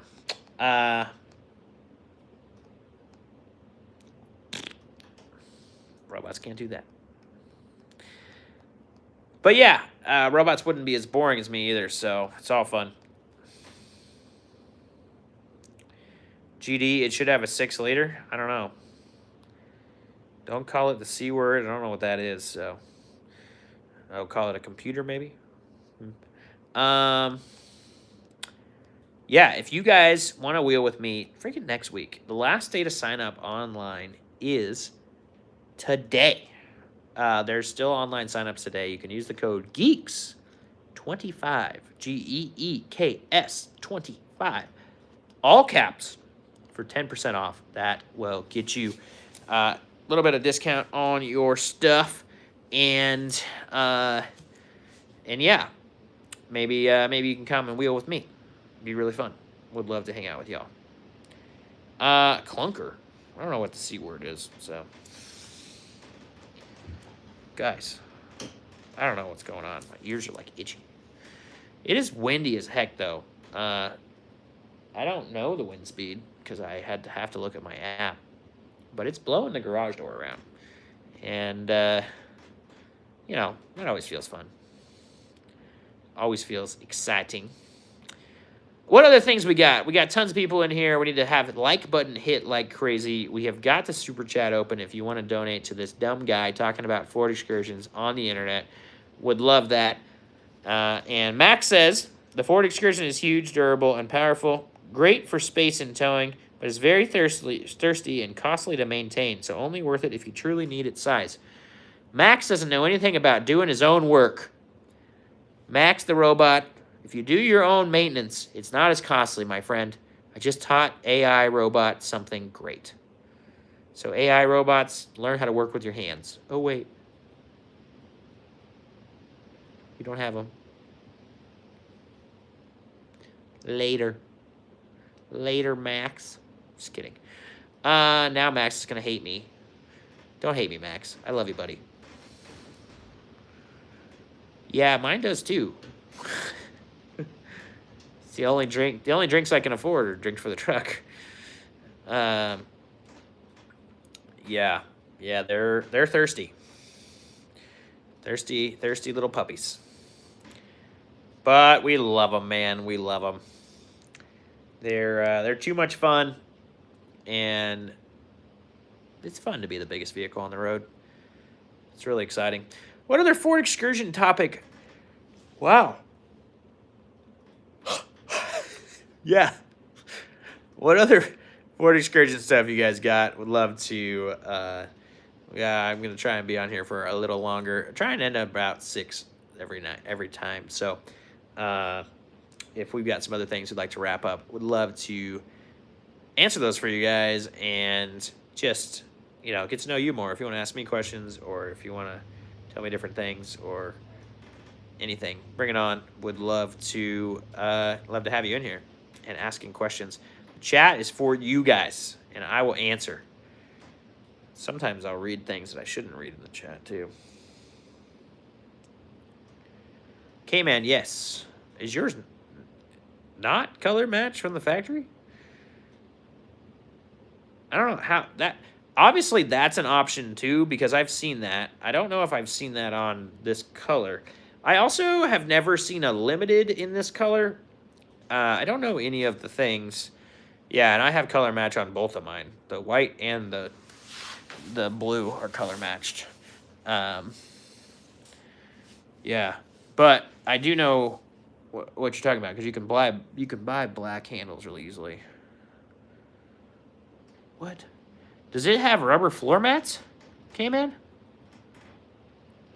So the reason I ask, it seems like the ones that were sold to fire departments and like police and stuff had rubber floor mats and the black handles. Working with Walter. No, it's carpet. Interesting.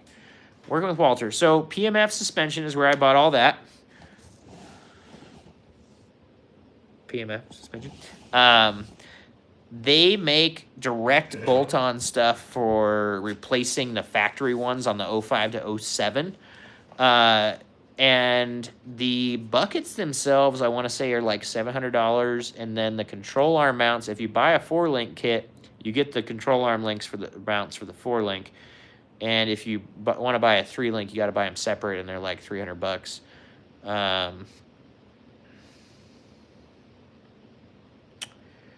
Super odd, K-Man. Yeah.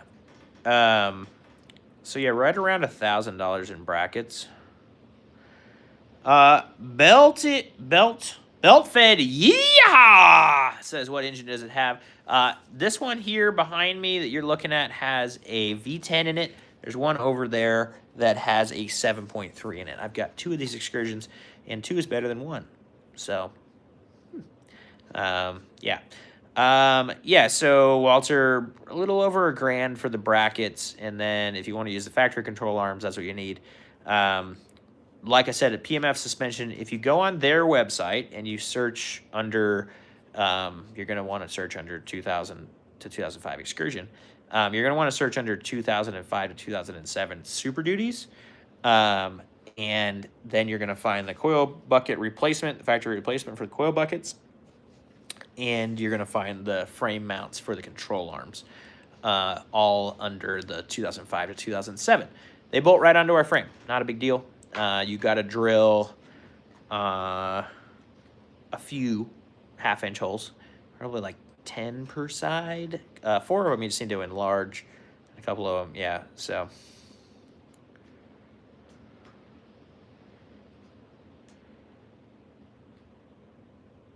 GD, yeah, totally.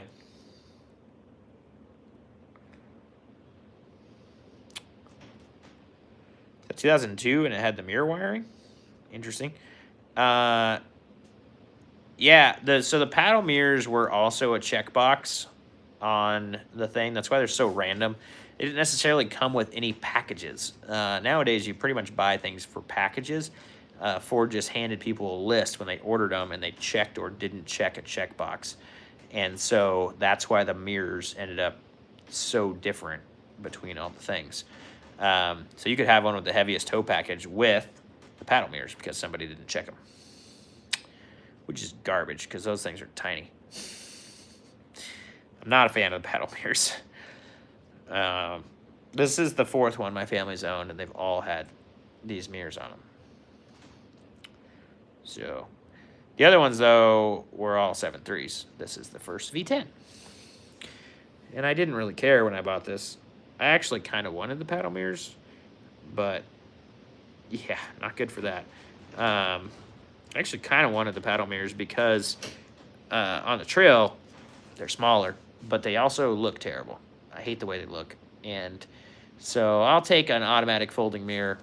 By automatic, I mean trees folding the mirror in. It's just fine. No, I don't want them. Walter says he's got the rear out of an 06 with a limited slip, but no brackets for the 60. Oh, so do you already have the 60, Walter? If you have the 60 as well, like I said, the brackets are easy. The only bracket you need that is not available from PMF is the track bar bracket. You need an 05 to an 07 track bar bracket to complete the swap. And that goes, you have to add a couple holes, but yeah, so you have all the axles, man. You're not far away at all. Do you have the control arms? If you need the control arms, it just goes up a lot more. It's more expensive. I would suggest getting the control arms. The 3-link that PMF has, it's called a 3-link. It's not a 3-link, it's a Y-link. But everybody started calling it a 3-link, so that's what Trevor called it. And yeah, anyway.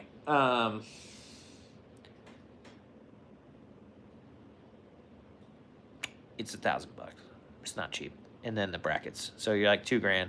And then you need to find, like I said, you need to find yourself the 05 to 07 track bar bracket.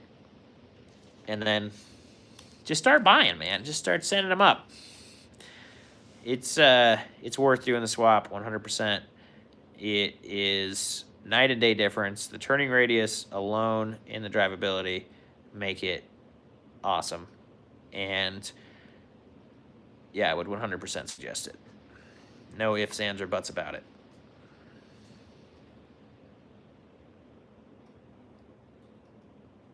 I dig it. Dig the coil swap a lot. I also really like it with the 4-link. I don't like how low the 4-link hangs down, but I do like the 4-link, and it flexes very well from PMF. So if you're trying to build an off-road truck, I think that if you're not running 40s, I wouldn't go the 4-link. It's too low. I cannot imagine having 37s and having that thing on the ground. Found a whole frame with a rough country lift for $1,000. Yeah, if you want that lift, then yeah, it's definitely worth it. The amount of time that you'll take cutting the original brackets off will make up for that extra cost, but totally. Yeah, so then you have all those brackets. Trying to get off the hot rivets is annoying. So that's the only problem with buying a frame, but totally, it's cheaper. I would do it. PMF brackets are also nicer and beefier, but again, No, I totally understand. Yeah.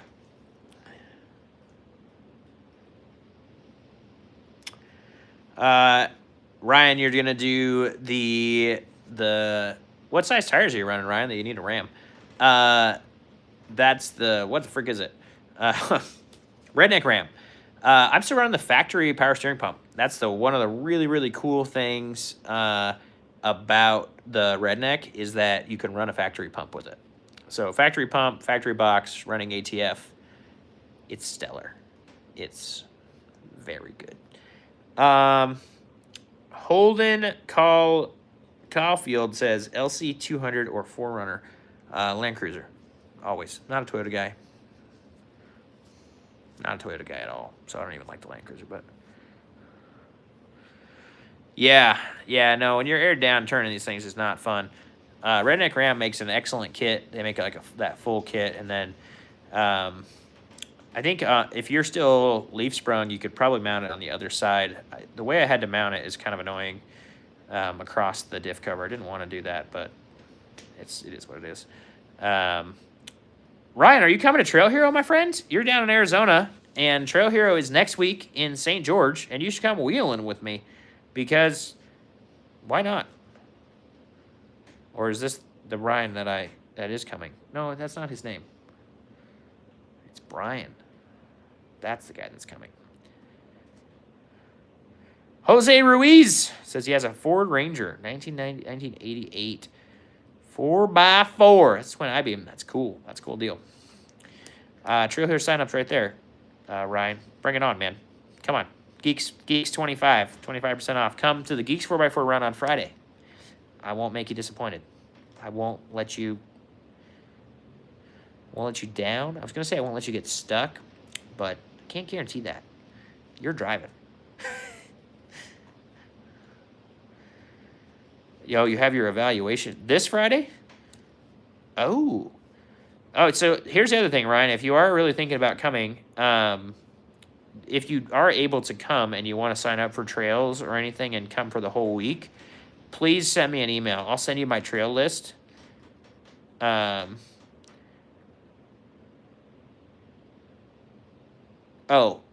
yeah. So if you are thinking about coming, I'll finish this. If you are thinking about coming, and you are able to come for the whole week, you should totally. Yeah, but it's next Friday, so you're good. Your evaluation's this Friday. I'm gonna be driving down on Saturday, so it's all next week. But anyway, shoot me an email, geeks4x4@gmail.com, or message me on any of the other social medias, and I will send you my trail list, and then I'll tell you what you should come with me and what you shouldn't come with me on. We're going to do West Rim on Friday as the Geeks 4x4 run. I think also you can still sign up for trails if you haven't already. You can still sign up for trails at the event. So it's a little bit more money. It's like $60 a trail, I think. All of that goes to veteran stuff and keeping the land open and all that. So it's like good stuff that you're paying for. Oh, there's the trail list right there. That works. Yeah, so Tuesday we're doing Milts. Light. Wednesday we're doing Razzle Dazzle. I'll send you some different ways on that. Thursday night, Tokerville Falls. Friday is West Rim. And West Rim will be the hardest one that anybody... If you've got lockers, though, you can follow me through West Rim, no problem. You have rock sliders? That would be the only other. There's one section that you have to drop a tire down, and I'm on my sliders. And I think if you don't have sliders in an excursion... just not sure you'd be happy with me.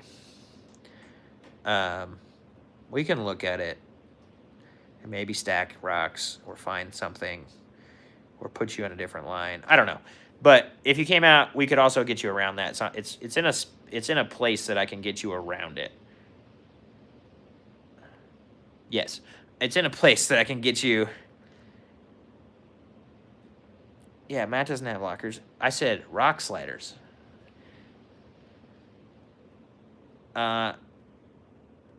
Rob Luxo, aren't I afraid of long johns? No, I'm not. How much lift do you have, Ryan? Because also you could be way taller than me and it won't matter. Yes, but you have a Jeep. Your body is like 18. Oh, you have a 6-inch lift? Pfft, you're fine. Yeah, you're taller than me. You probably won't hit your rockers, I don't think. Because you're 6-inch and 35s. I don't know, maybe I'm a little bit taller still. But, like, my rockers are 3 inches taller. The tire is 3 inches taller. So there's 6 inches right there. But my height is almost stock. Actually, we're like almost even. So actually, you might be able to drop down that not too badly. I don't know. There's just one section that I'm afraid of with, yeah, you're like probably very similar height to the bottom of the rockers is what I'm thinking about. And there's just like one spot that if you like really want your rockers to stay straight, I wouldn't feel bad dragging you through. But again, we can go. Yeah. Yeah. Oh, Brian, you're in here. Great. But you're not as worried about it, and I don't know if Ryan is either. But I'm a little worried about that one spot, Brian. You can, and again, it's in a spot where we can turn you around really quick and pop you up and around and get back to us. It's a little bit of a jaunt, but it's very doable, and you can watch. I don't know exactly how much pressure is put on my rock slider in that. I know I use the rock slider in that. So, all right, you want to know, Ryan? I'll give you my rock slider height.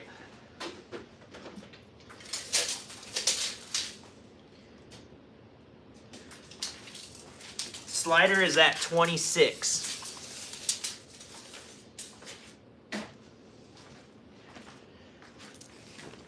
Well, and Ryan, if you have steps on there still, again, it is not a big deal to take you guys around. And if you come, like I would feel terrible if I'm hurting anybody's excursion. So I'm more than happy to have you watch it. I'm more than happy to guide you through it.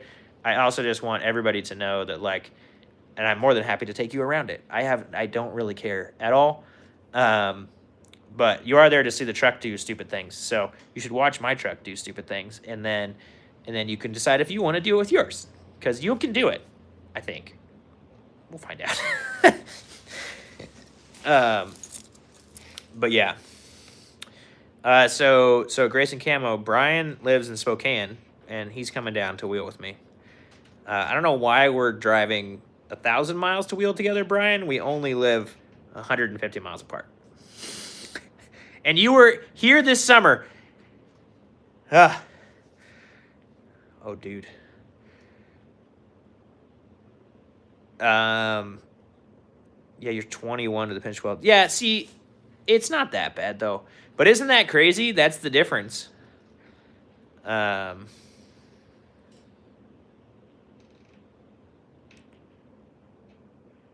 Steam Train, I'm sorry, man. I also lost my dad to cancer. It sucks. Ryan, you're at 24. So yeah, so you're not that much off. Do you have the factory step still?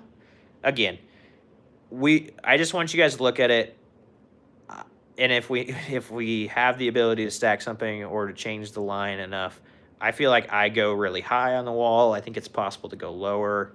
There's just one drop that I just don't want to just lay it into everybody's body if we have a ton of excursions on there. If that makes sense. I wouldn't feel good if I crunched everybody's rockers. That would make me feel really bad. So, but again, awesome trail. You guys will love the heck out of it. And there's plenty of other great obstacles to do on the trail without going through this one little section. Oh, the amps. Yeah, we shouldn't do that with yours. We should try not to drag yours. Oh, easy to come off. Well, but I'd be worried about bending the amps is my,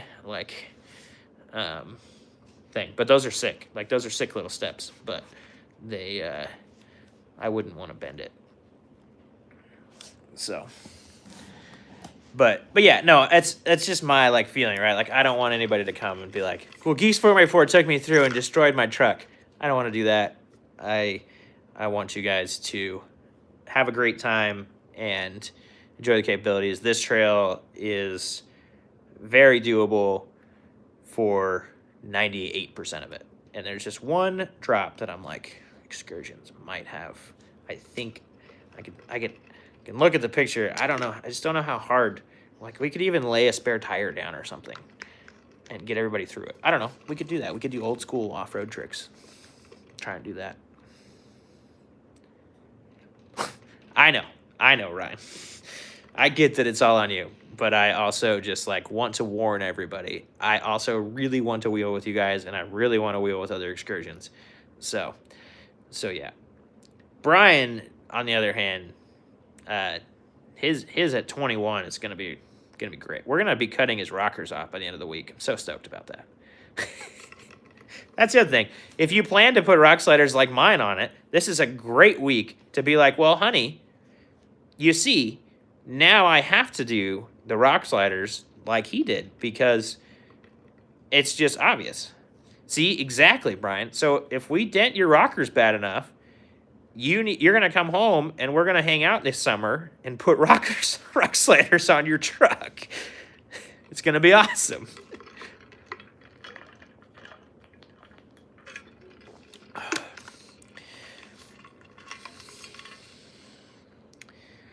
Yeah, I've got a cutting wheel too. We'll just cut them there. We'll put the actual heavy stuff on later.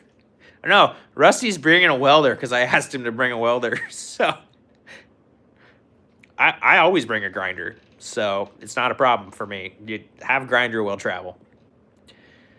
Yeah, when you put together a truck like this, you need a grinder every once in a while.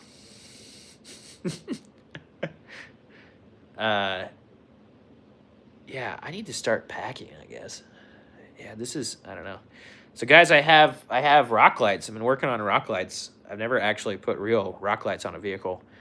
And now there is going to be 8 lights underneath this truck. And I'm working on wiring them in. So far, the wiring is sitting on the drive shaft, so feels good, right? That's fine. And so I gotta get that all buttoned up, but getting close. I got 6 of them wired in. I got the front 2 coming back. So let's see if I can just tuck you under there. Right there. Is the thing in the way? I don't know if that gives you enough. So I'm pretty sure that doesn't exist on your truck. A lot of it is cut out. But it is like right in the, it's like there's my hand on the light. So it's right in the inside of the round corner is where I decided to put them. And in the front, they're on the bottom of the radiator support. So, and the centers are easy. But yeah, that's where I decided to put them. They should be tucked. I don't know, they should look good. Those ones are kind of aimed out the way I cut all that. Yeah, see? Yeah, see. Again, I have a grinder.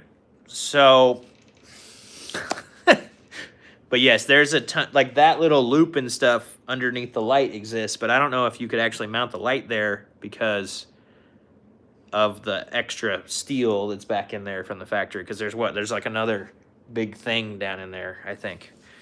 So, yeah, I had to lay underneath it for a little bit trying to figure out, or I actually was very hesitant to do it for a long time. So like, where am I going to mount the front and the back lights? Because the center is easy. And then I finally got underneath it, and I was like, oh, I have everything. But no light. Well, I mean, just buy some lights. Yeah, so there's actually a lot of flat surfaces on the truck that I didn't realize. A lot more than you realize. Oh, you already have a bunch? Oh, yeah, I feel like I saw that in your picture. You got rock lights on yours. I should have maybe gotten the 10 light kit. So I could have gone up in the wheel wells. I don't really like the up in the wheel wells, though. It kind of seems like that's what all the bro trucks are doing, is the ones in the wheel well. Mine can't be in the wheel well because the tire will take it off. So there's not any room in there. Yeah, but I tried to put the front like right in front of the tires. The rears are right in front of the tires, and then the other front ones are right behind the front tire. And then I have these ones behind. So I think, and then they're RGB, so it's gonna look stupid and be fun at things, and that's why you Bob an Excursion, to look stupid and be fun. And so I can make them whatever color I want. So it should be fun. Should be. Where's your like center splicer, Brian? Is it right over the drive shaft like mine's gonna be? I'm running things across the heat shield, which I'm sure is gonna work out really well. And so I'm gonna have wires laying on the heat shield, and then I have to figure out how to tack it to the floor, which I know is the floor because I tried to send a drive shaft through it at one point. And I can't put self-tappers into that. So I have to figure out how to mount this like little pod thing with 8 lights out. Same? All right, great. Great. Yeah, I need to figure out how to mount this thing to where it actually doesn't die. Maybe I'm just going to weld an L bracket or something up there. I don't really know. Yeah, when I did the Wobger in the same places that you were taking pictures near my house, I had 2 bolts holding the drive shaft in. And then we came to my house, and I was like, well, there's something going on, and we were going to take the tires down. It wasn't the tires. And we went back out, and we got back to Kashmir, and it got really bad. And then I had to drive home, and then almost home, the second bolt came out. And so the drive shaft was just held in by 1 bolt, and then it hit the floor. Show me next week. How am I going to do it? But I got to drive 1,000 miles. Just kidding. Yeah, I have to figure out how to hold this stupid thing up out of the drive shaft. So yeah, that'll be fun. That'll be real exciting. You got yours ready, Brian? You ready for a 3,000-mile trip? I feel like I need to start packing and driving mine so that I know it's good. I don't know. I think Bob's good. Master Judo! What is up? LDZ, you missed everything, buddy. About to go. About to get out of here. Yeah, I just never feel ready at this, so that's what I figure is I'm just like not there. Never going to be there. So it feels very weird this trip because every other trip I've done something major between the last, so like between EJS and here. DB, have a good one. Thanks for hanging out. Yours is a 6-liter? I didn't know yours is a 6-liter. That's awesome.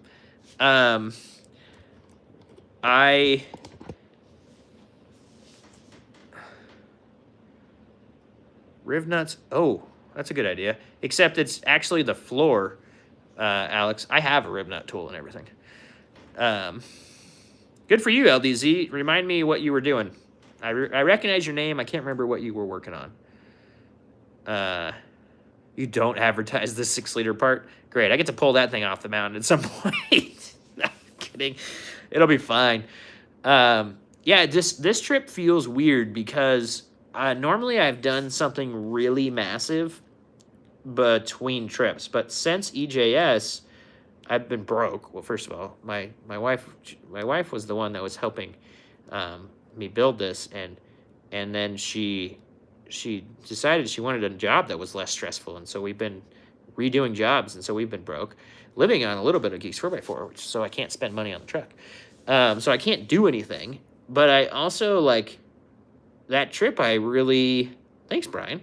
Brian, stop sending me money. You got to put enough in your fuel tank. Except you're going to get better gas mileage than me on the way down there, you jerk. Or is that preemptively for the tow? Is that... Oh, that's awesome, LDZ. But, like, during EJS and stuff, normally there's some, like, really big thing that I break or, like, really need to upgrade between the last trip and the next trip. And other than this new bodywork and the leaking axle seal, which I fixed now, This truck did so good on that 6,000 mile trip that I'm like, tentative to be optimistic again, going on another trip. I really wanted to put a track bar in it, but the track bar is probably not going to get here until like Thursday. And I'm working 15-hour days, and I'm not going to get that in. It's a down payment for starting to cut. All right, well. Yeah. But yeah, so this trip feels very weird because we did a lot of work before EJS to get this truck dialed.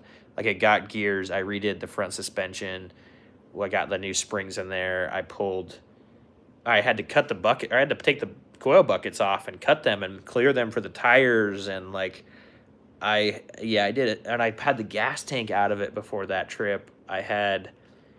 This truck was in complete pieces before Jeep Safari, and to be sitting here right now with it not in pieces is almost unsettling. Like, yeah.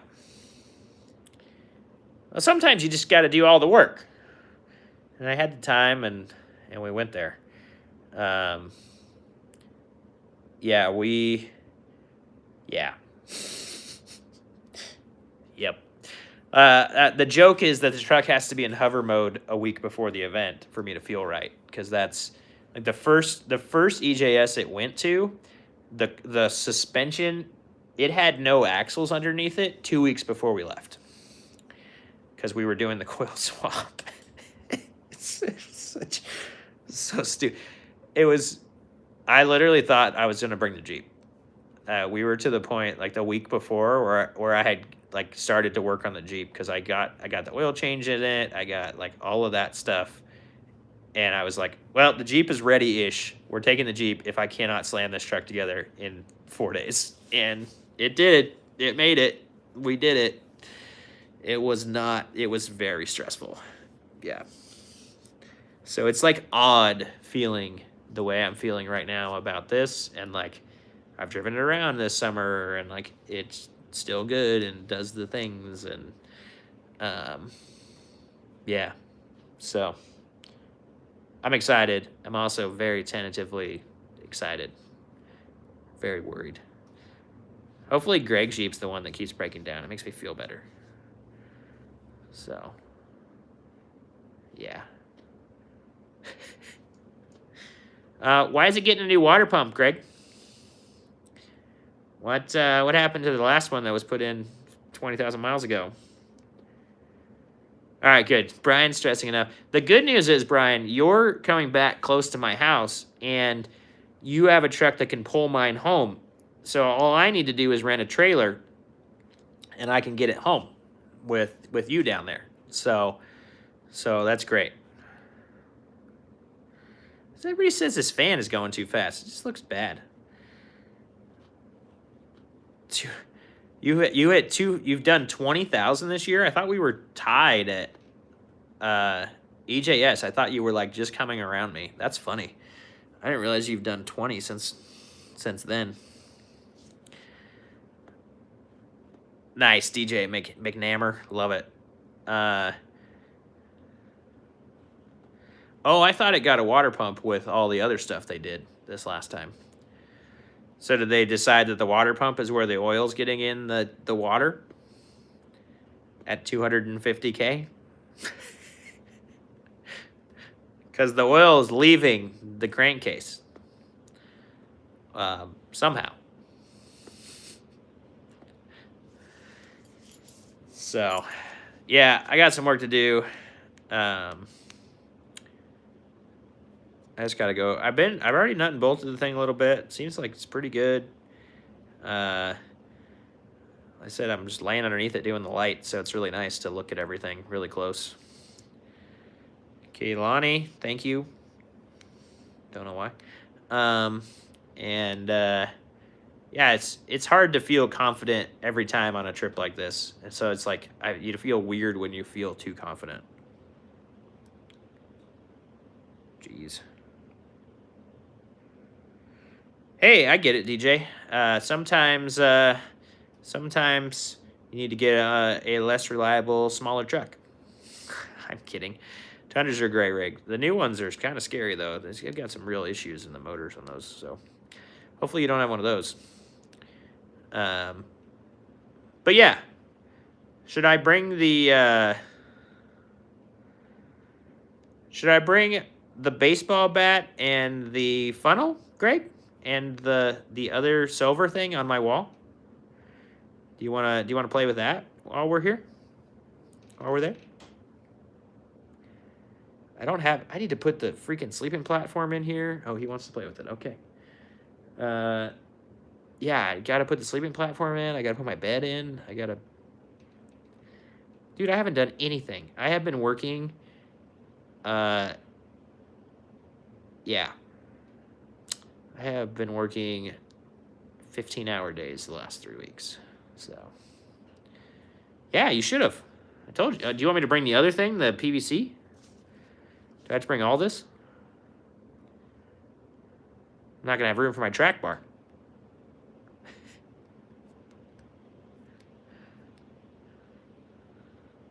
Okay, well, I'll try and remember all these things. Yeah. All right, guys. I probably need to get off of here. I've been on here for 2 hours. Well, I need to sleep in it, too. I don't want to cuddle with a baseball bat and a funnel. Thank you very much.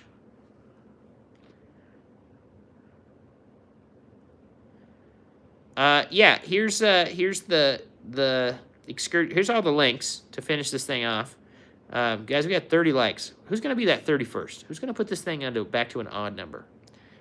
Appreciate the super chat donation from Mr. Brian. Brian, I'm excited to hang out with you next week. It is gonna be a great time. If you guys want to hang out at Trail Hero, please hit me up. If you are contemplating coming and you want to run any trails with me, I would love to run trails with you. Even if you don't want to sign up for trails, I'm going to be doing trails in the afternoon, maybe, unless we're just dead. If it's 105, we're not running trails in the afternoon. I haven't looked at the weather because I don't want to. And I just hope it's not 105. Last year was go wheeling, sit in the air conditioning, because it was so freaking hot that we all... Yeah, it was a mess. But hopefully this year is not that way. It should be amazing weather, I hope. I haven't looked. And it's going to be a great time. So even if you're coming and you don't want to do trails with Trail Hero, you can shoot me an email. I will let you know if we're going to run trails in the evening or what we're doing. There is going to be a day I'm going to sit at the Tire Right booth, and probably Grayson Camo and I will be at the Tire Right booth one afternoon just to hang out, say hi to meet more people, and do all of that thing. So it's going to be great. Tire Right is an amazing company, and I'm looking forward to hanging out with them, hanging out with my Skyjacker family, and hanging out with all the peeps. So looking forward to it big time. It's going to be great. All right, guys, I'm going to call it quits for today. We got all those links in there. If you need anything, hit on those. If you need to email me, geeks4x4@gmail.com. Grayson Camo says he might be at the Big 7 Cables. I don't know if I'm going to, I don't know them. I don't have their cables yet, but they're going to be somebody we work with. And so I don't know if I'm going to be at their booth, but could be. And we're going to have a great time. I don't know if Tire Right's booth is big enough for the truck. They typically don't have a big enough booth. But if it is, I will sneak the truck in there. I don't think it's going to be big enough. So, anyway, peace out, guys. We will see you very soon. Next live will be from the road or Trail Hero. Now, it's going to be from the road, probably. I wonder how that's going to work. Anyway, I'm going to be driving next weekend. So next live is going to happen. Yeah, maybe it will be late at night or something from Trail Hero, the first night hanging out. And anyway, I'll be back for you guys hanging out, and it's going to be great. And we're going to be live from Trail Hero. We're going to be filming a ton of things at Trail Hero, and we're going to be making awesome videos for you guys from that. So please subscribe, please like, please hang out, please be a part of this community. Thank you guys so much for caring. I appreciate you. Thank you for being awesome, and keep being awesome. We will see you guys next time.